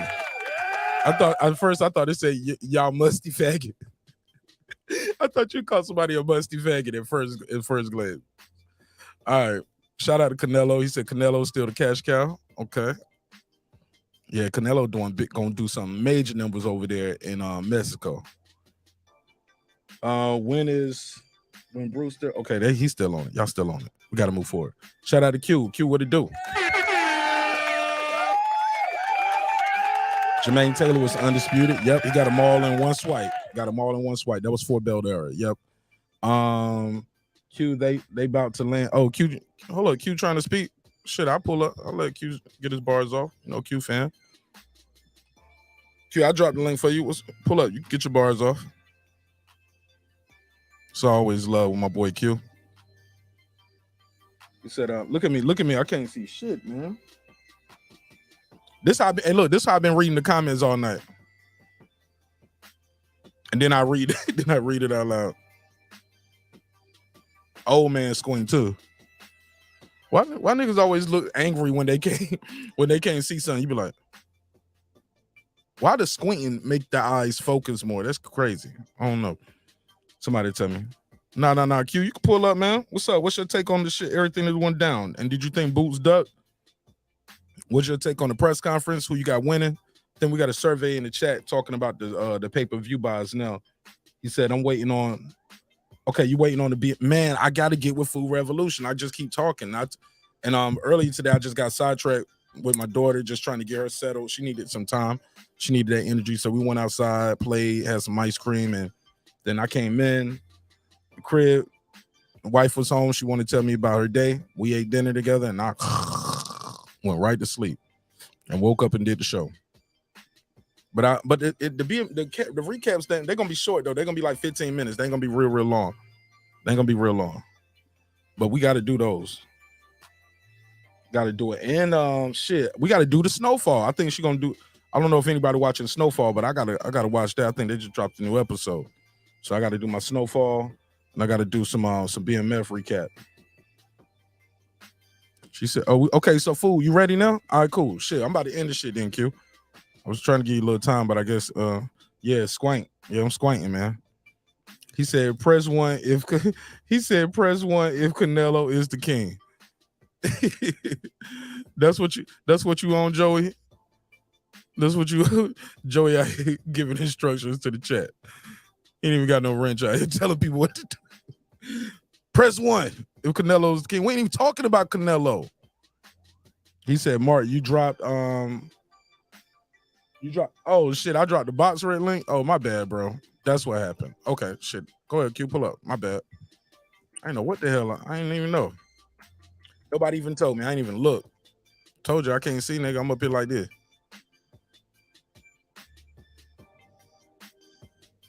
Then I get surprised at what I'm reading. He said Michael Irvin. Oh yeah, I screenshotted that shit. I got that on my list of shit I got to talk about. Michael Irvin, another black man falsely accused. I saw that statement he did, man. Yeah, very emotional statement. He said Joey got a mouthful of ginger tonight. Shout out to Joey. Joey cool, man. Yeah, that shit crazy what happened to Michael Irvin. And they took that opportunity from him. Mark Summers, he said, I'm done with the crack in the 80s show. I ain't mad at it, Mark Summers. I ain't mad at it. I'm gonna watch that shit though. Hey, look, I'm locked in. I don't see all the seasons. This is the last season of Snowfall, so I gotta follow through. I gotta finish my plate. Q, what it do? Man, what's good? My nigga Mark be on. Nigga, turn the music down so I can see. Nigga be driving. Nigga, turn the volume all the way down so we can see and shit. Nigga, turn that shit down. Man, I left my glasses in the other room, so I just been rocking it out like this because nobody was on the panel. Everybody been calling in. So I can't believe y'all. Talk to Q. Q, I like you got one of these right here, don't you? Man, I got one of them things, man. Salute to Walmart, my nigga. You got stuff from Walmart. I got my from Amazon. Oh, see, yeah, I got my shit from Walmart. I'm going through there. I'm like, oh, let me get that light. Let me grab that, my nigga. Hell yeah, have that production up. Talk to me, man. What's on your mind? What's your conference, and is Boots ducking Bud Crawford? You got the floor. Boots ducking Bud Crawford, man. I'm gonna say this. They tried to make it seem as though Bud didn't want to fight him, but in reality, Bud reached out for some smoke. And for the simple fact that they left it out may allude to what some might consider ducking. Me personally, yeah, I think they lying. I think they lying about some shit. I can't say the whole ducking thing, but I feel like they lying to protect the fact that people might think that Boots may be a boogeyman and people might be scared to fight him. Yeah, I think they left that out because to say that Bud called us for a match, it changed the whole dynamic of what they trying to push. So yeah, man, I don't really like the media games they playing, bro. And when stuff like this, Crawford ain't saying nothing neither. because Mark, you already hey, real shit always come to the light, bro. But one of them guys just so real, man. I ain't gotta say it. I know you one of them guys just like me. Like it's certain shit that, bro. It's funny. I'm not gonna explain myself, man. Right. Believe what you want to believe. That real shit gonna come. Right, bro. Some shit you ain't got to say. Hey, look, it's funny to me watching a lot of these big YouTube channels finally coming to the light. They saying what I've been saying for years on this big. They don't cross back over. I said, I told y'all, man, this kid, everything he said he was. Everything he said he was. Blue, Ness, H Money. I've even heard Punch. Shit, a lot of these dudes, Fred, a lot of them dudes saying what I've been saying for a long time. This kid Crawford, everything he said he was, dog. Yeah, and everything that, and he's not nothing that they thought he was or was trying to put out there like he was. Don't know shit about business, scared, doing this and that. That's everything that your guy is, not wanting to smoke, bullshitting with his business. Errol, so I mean, we ain't talking about that. We ain't. Are you talking about that? Man, I'm glad you clicked the link, man. I'm gonna just fall back, just let you talk. This the damn Q to God show. Go ahead, man. You go ahead. My work is done here. Latavia, what up, baby? You know what I mean? Fucking, I'm a brand. So like that shit you got, and I'm hearing, like I'm saying about the business. Bud don't know this. Bud bullshit with the business. He need representation. And if what they saying is true, as far as like Bud and Earl directly on the phone doing business, that's what Bud was saying. No Al. But look, Bud said he wanted to do that a while ago, and they told him, "Nah, ain't no fights ever get made that way." And then it said that Earl agreeing to the 50-50. You hear that? I didn't hear that. Now that's new news for me. Now I just seen it on Bushido. I follow Bushido. I like the content he puts. Y'all rock with Bushido. So he said that he got a call. They said that him and Earl, they've been going back and forth. They getting close to a deal. It's like 2 or 3 things that they got to figure out, and that Bud, they gonna be fighting in June possibly, and that Earl taking 50-50. He willing to go 50-50 on the fight. So beautiful. Again, with some of these content creators that push certain narratives and a lot of different bullshit, that's another thing debunked, and they gonna have to put a lot of their videos on private. I've been there before too. I was like, this didn't age well. I'm taking this shit down. That shit didn't age. Fuck out of here. Get this shit off my channel. These niggas gonna run through my catalog, nigga. You'll never find that video anymore. It's over, nigga. Oh man, nigga try to bring it up, nigga. Hey, didn't you say this, nigga? Go find it. Nigga got that shit on private. I ain't saying shit, nigga. Go find it, nigga. I ain't never said that. So look, so 50-50 is in June. People talk about, man, this is new news for me. I missed that video. Because a lot of times these Spence Crawford videos, man, I don't even really click on them too tough no more. Because I'm just like, at this point, you believe what you're gonna believe. Crawford's a duck, or you believe Spence is a duck. However you feel, like you can't change my mind, and I'm not about to try to change your mind neither. So it is what it is. No, you gotta let the nigga believe what they want to believe, but if they agree to that 50-50, y'all, all of that, he ain't worth 50-50, 60, 80, 20, 70, 30, take whatever we give you. Bud don't know business, man. He doing something right. He got them dudes coming back to the table. And yeah, that's pretty damn good if they coming back to the table, trying to make something happen.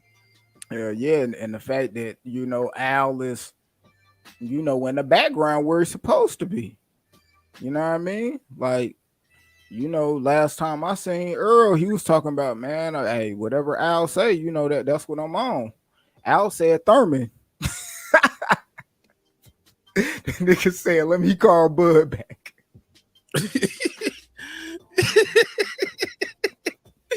Yo, he is not fucking with Keith Thurman, bro. That motherfucker, he ain't joking about that Keith Thurman shit. You know, hey, that Keith Thurman, bro, that's a stain, bro. I think he's gonna fight Keith Thurman, bro. I ain't gonna lie. I don't believe it. I'm with Pittsburgh right here. He said, don't nobody believe that gossip until something is signed. Man, I believe, you know, Earl. You know, I believe Earl is a person that really care about what other people think of him. You know, care. Fuck nah. Fuck no. I mean, was talking about your mama should have gulped you, nigga. But that's a different type of reply. That's somebody trying to come at you in a disrespectful manner, and I'm gonna just meet you with the same shit. Now that's different from us hearing Earl saying, man, these people out here, man, whatever I could do to get them off me, man, they got, you know, that's different. But hey, we flat out seen Bud. Hey, we flat out seen Bud on K Abdu say, nah, that shit don't matter. I already did that when he was talking about, because they kind of got it confused, you know. He was like, I thought undisputed meant everything to you, woo.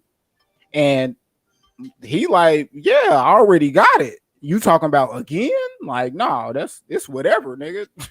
that let me know, like, fuck what they talking about, bro. Like, he willing to stand on his morals and what he said as a man, rather than let people just go on and think what they go, you know what I mean, want to think. If you think he's scared of Earl and this and that, he rather you think he's scared of Earl before he sign a contract and not get a fair shake. You know what I mean? And that's more morals than what somebody think about you.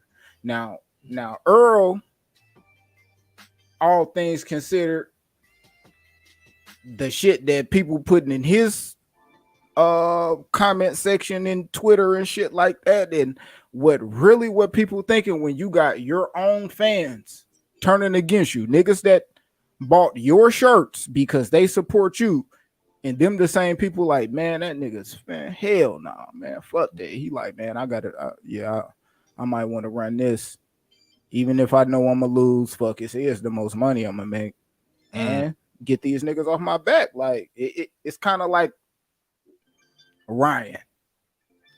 I mean, him fighting Tank, like, yeah, it's possible you can win, but do you really think you can beat him? And at the end of the day, fuck it, let me do it for my fans, bro. That's what they want. I'm gonna make the most money anyway, instead of just fighting a whole bunch of nobodies.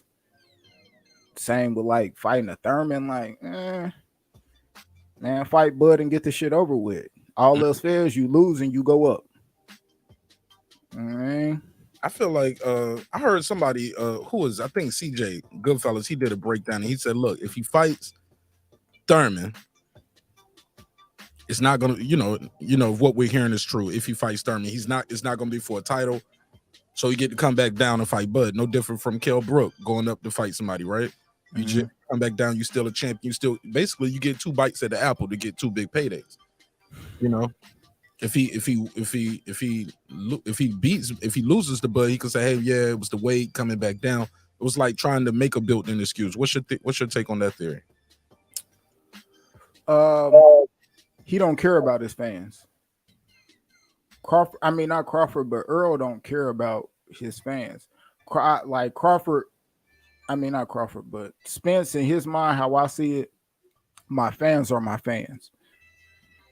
The stuff that Earl is doing is for the other people that's not his fans, because we done seen Earl time after time, especially in recent times, shit on his fans. The same motherfuckers that was hollering 70-30, 60-40, this and that. He did the Prime Custer interview laugh straight in their face. Nah, I was just joking. That wasn't real. Yeah, he said, That's man, what's like to your fans. who would have said that? You know what I mean? Like his fans are the ones that's gonna let him slide with the Thurman. Oh fuck, Thurman, that's a good fight. Woo, woo, woo, woo. But us, no, nigga, fuck that. That's nah, nigga. And what he doing? I don't think I want to take that Thurman. Fuck that, these niggas. You know what I mean? And I said I wasn't gonna do it in the first place. I don't care if my fans say that's a good fight and this and that, nigga. That ain't it. That's not enough. My fans is not enough money that's gonna make me fight that nigga. What you think he shook a Thurman or something? Like, what's your take on it? I don't think he shook a Thurman. I just think, like, at the end of the day, he was riding on he not taking no Thurman so bad, and then okay, you gonna get the Thurman. And I felt like it was a point in time where he was like, fuck it, I'm gonna take the Thurman.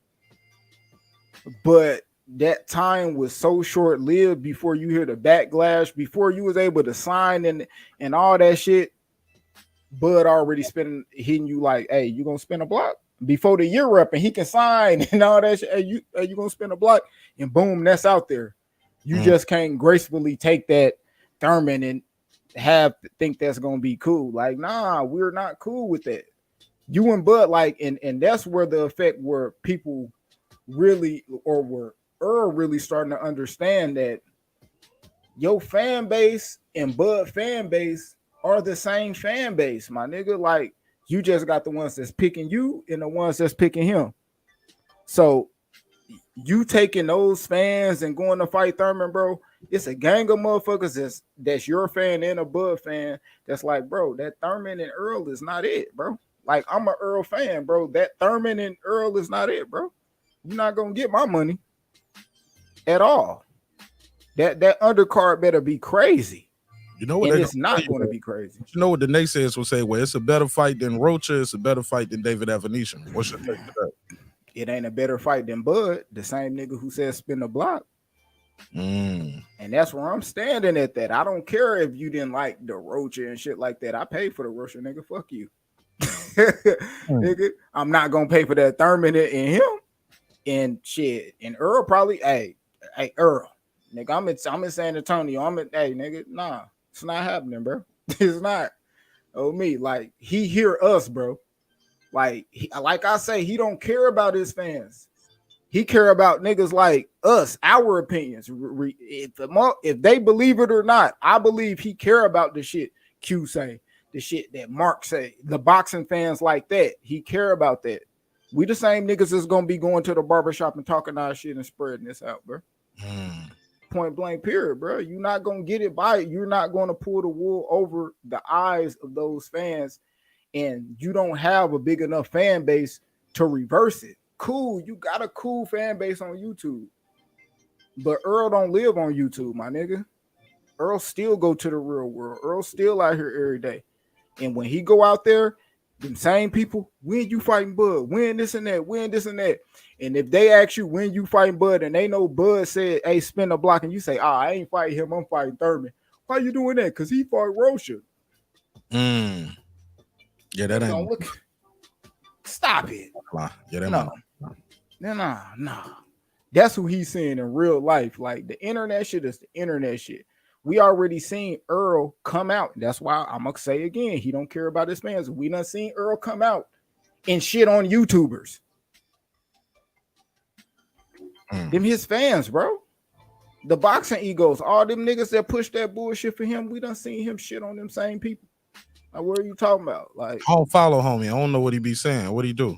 I don't know. I don't follow the nigga neither. You know what I mean? But I'm saying, like, I know he out there and he one of the bigger channels. So I know when like certain shit gets said, it's, you know, especially when like Bud, he done named some of these guys by their name. Like, Earl talking about the same motherfuckers, bro.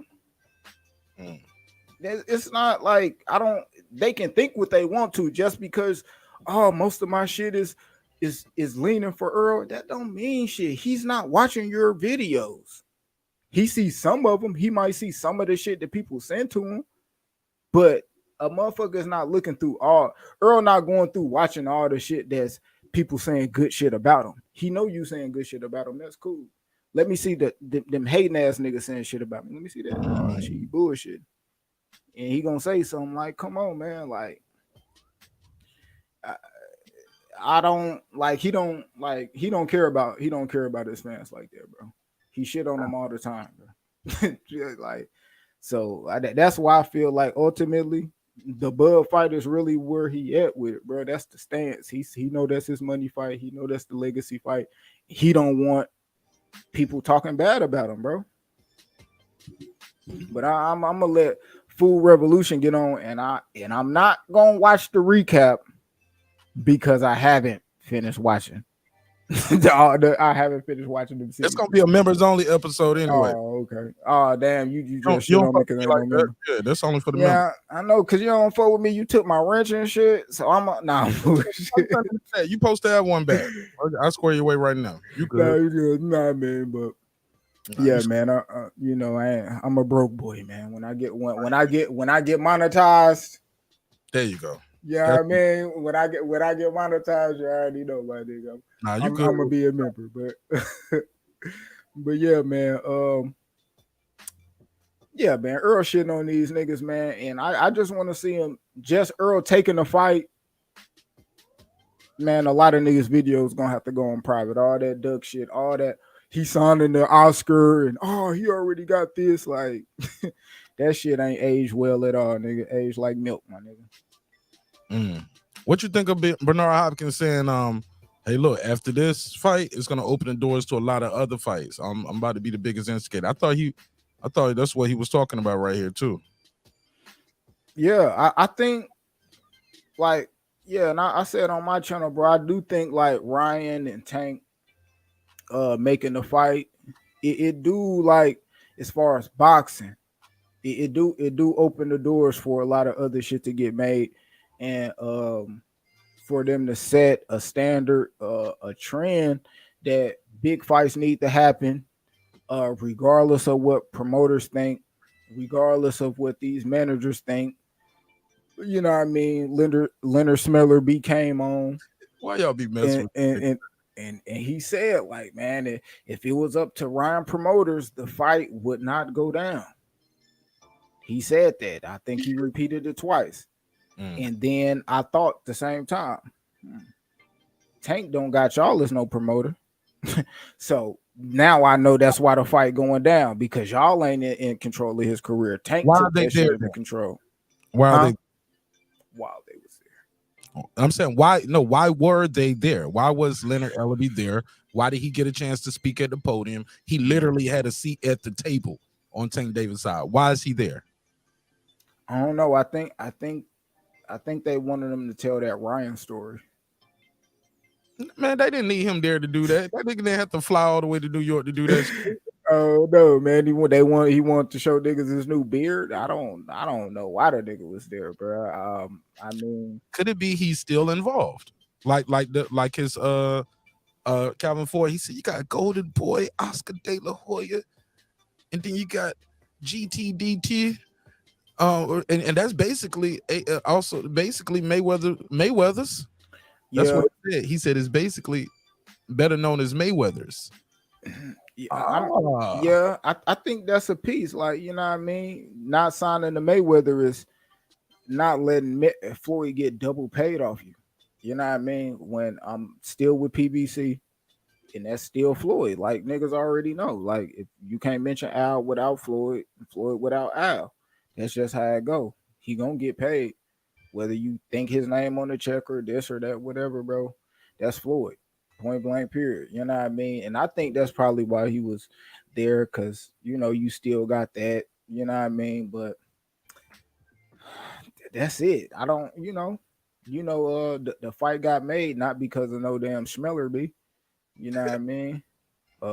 It got made because the parties involved, and the reason why I think it will push forward, because it is a big fight, you know what I mean? And if you want to make that type of money and do what they gonna do, because I do know it's gonna be a big event. They gonna make a lot of money, pay-per-views, possibly sell out. Other fighters are gonna are going to want to follow behind that. And if we do get the Earl and Bud fight, man, those are two of the biggest fights in boxing. So everybody just gonna want to try to top it. Man, I need to fight this opponent so I could get that type of bread. And I think it's just gonna be. I think it could be a domino effect. With these fighters taking it into their hands, bro. I believe it can, but time will ultimately tell.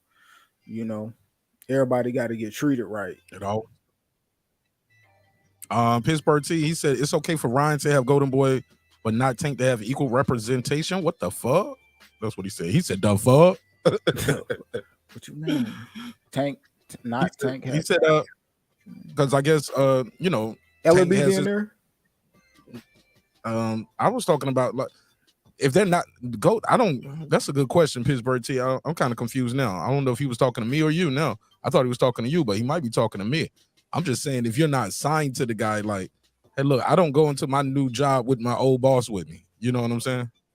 Why you bring the old boss to this new thing right here if he has nothing to do with it? He got a seat at the table. He gets up there, he's speaking, but his name on record ain't nowhere there. So I'm just still confused, like why Leonard was there if he has nothing to do with this. I don't know. Did they really like? I don't remember like Calvin or Tank acknowledging them. Did you like during when they was talking? I don't recall that neither. So I mean, I know he was fighting Tom Brown for position to get in that damn center pick right here.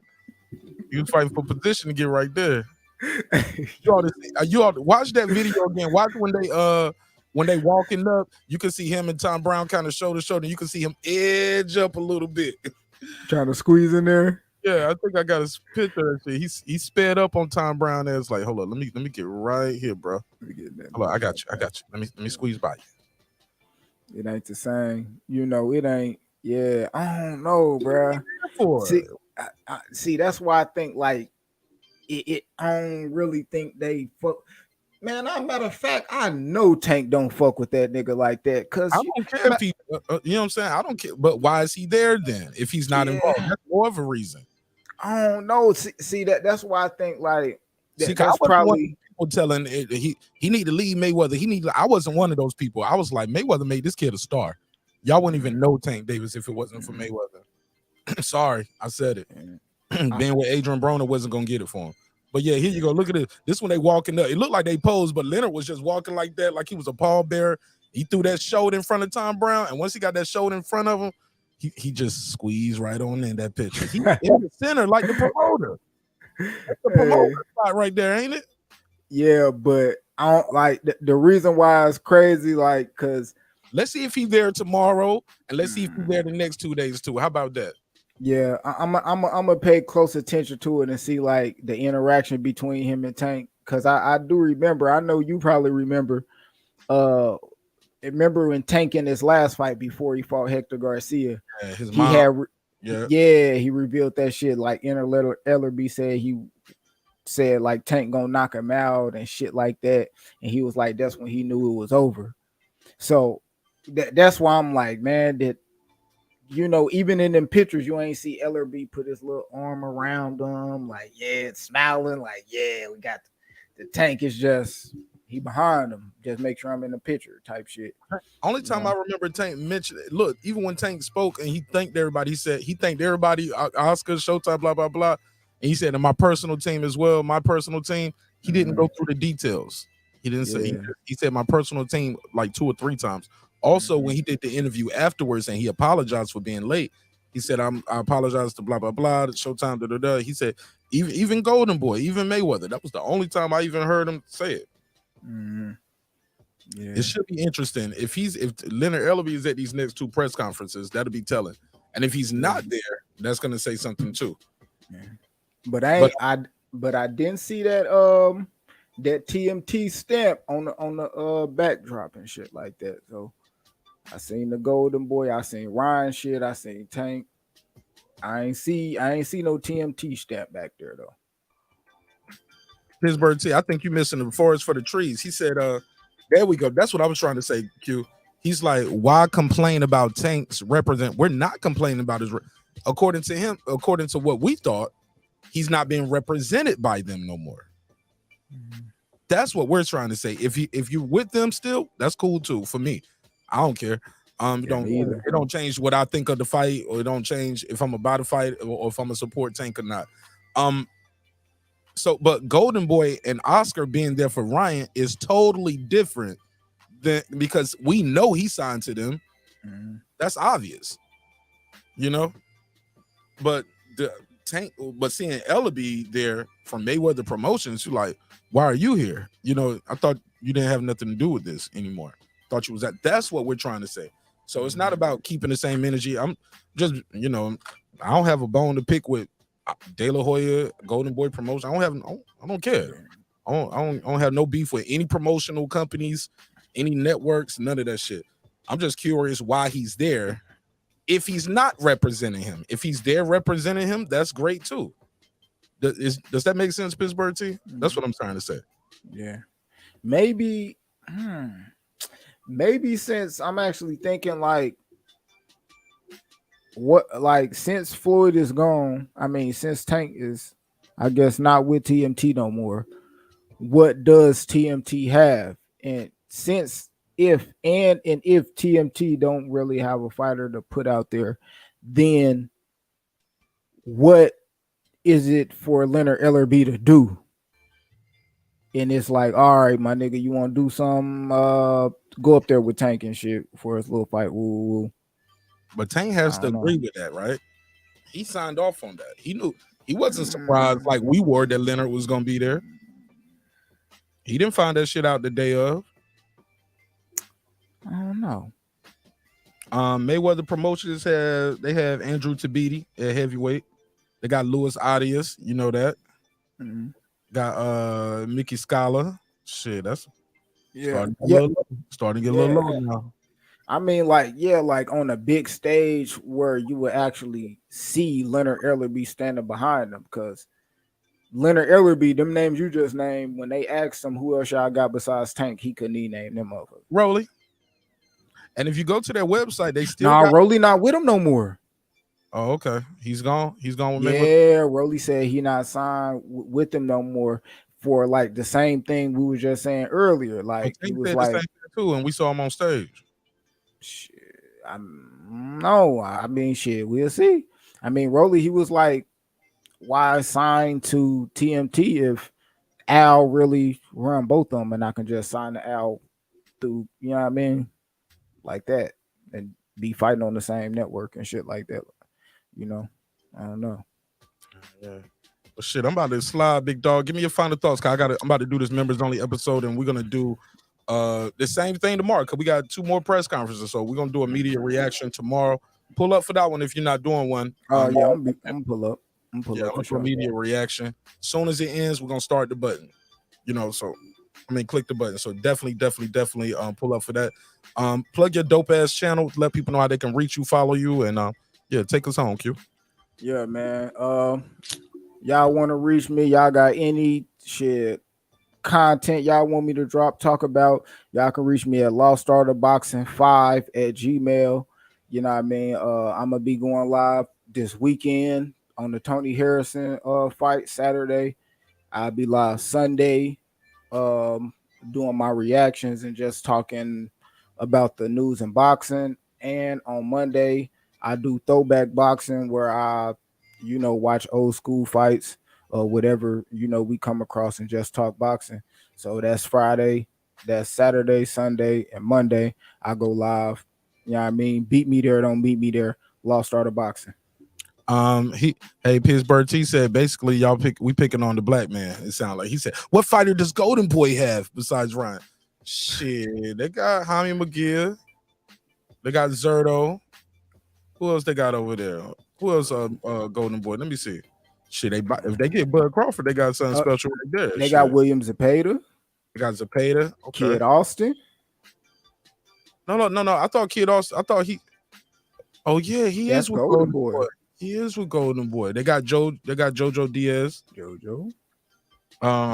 Virgil Ortiz. Blair Cobb.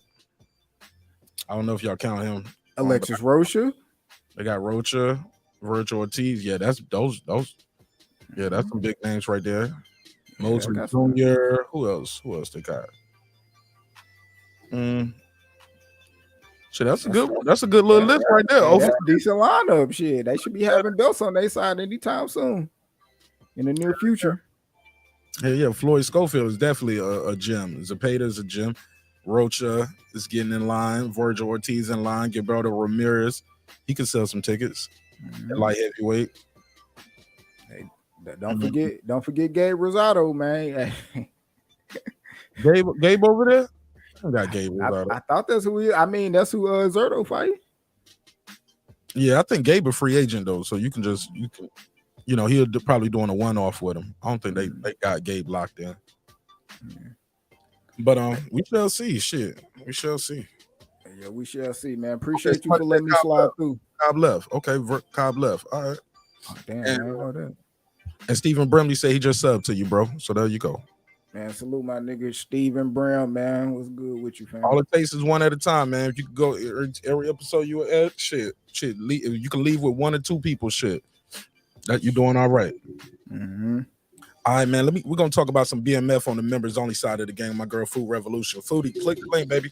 Let's go and start this shit. We're gonna start it right now. Thank you, bro. God bless. Shout out to my boy Q to God. Let's put it wrong button. Shout out to my boy Q to God. There we go.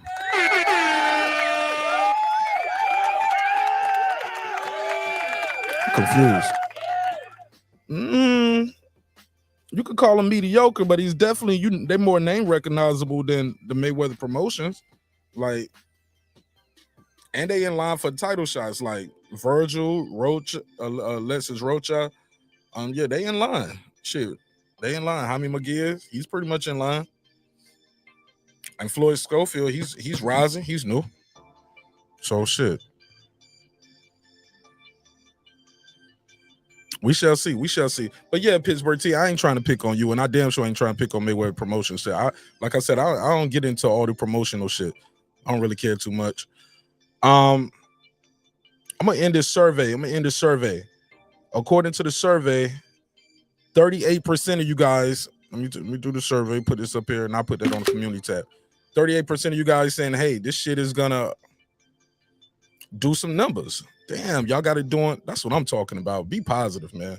Let's be positive. Let's support this event, man. It's too many times we ask for fights, we beg for fights, then they finally give us the fight, and you know what happened? Niggas steal the fight.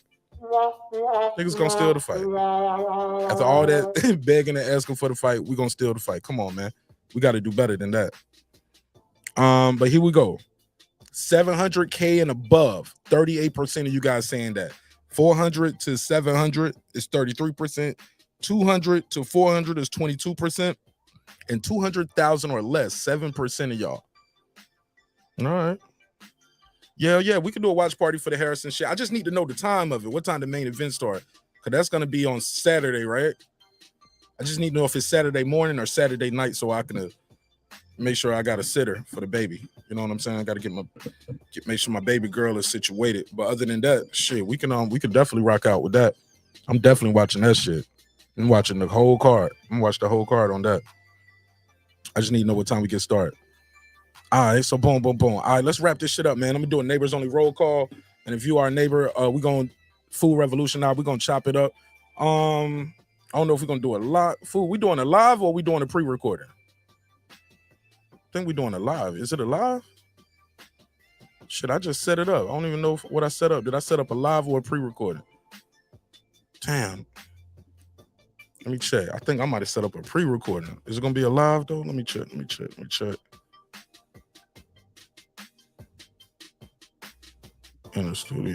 studio. Damn.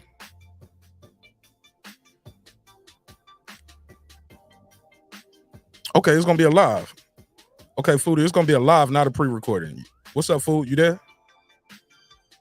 All right, well, hold on 1 second. Let me close the other show out, and I'm gonna be right back over here, and we're gonna go live. Cool. Boom. All right, so yeah, it's gonna be a live. It's gonna be a members only live. We're gonna do a cap up. We're gonna talk about this BMF show, where we at so far, and where we think the show gonna go. We're gonna talk about these new characters and all that. He said it's gonna start around 8 p.m. on Saturday night. We there, y'all. We there. Pull up. Yeah, we're gonna have a watch party. Have it backstage for y'all, and we're gonna kick it. All right, so look, let me close this thing on out right. It's your man Nash Breaking Beats, where we break down business, entertainment, art, technology, sports, anything else you and I feel like talking about. It's a hip-hop political sports show with a comedy twist. We like to let the jokes fly. You know why. Life is serious enough. All right, so look, we close this shit out. Where we at? Neighbors only. Boom. Without the neighbors, the show wouldn't be the show. I'm gonna go through this pretty fast so we can get right on over there to the members only episode. All right. C Jones 0224. Wrong button. C Jones 0224. What up? Tony Boswell. What up? Scant Rants. What up? Kansas City Mac. What up? Patricia Shelton. What up? Ace Retro. What up? That guy Clips 330. What up? Ben Adams. What up? Miss Queen Sunkiss. What up? Rockman. What up? Wanda Villa. What up? Beyond the Rain with Rachel and Nonito Donaire.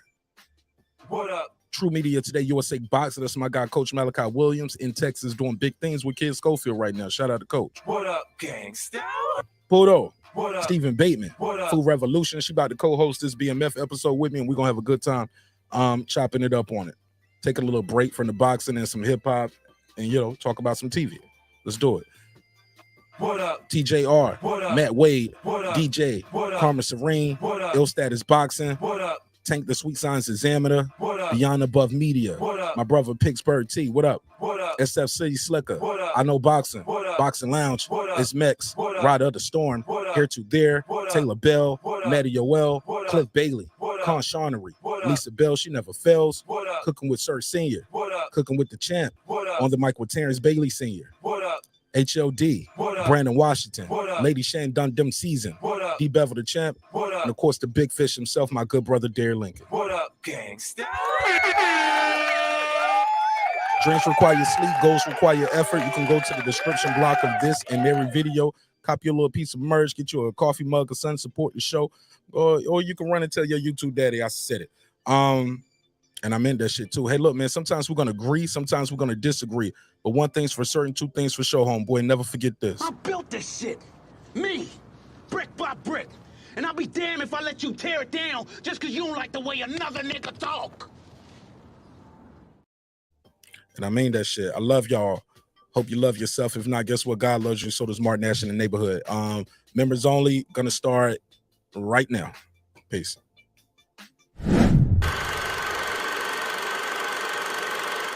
This that squad sound. This is me, man.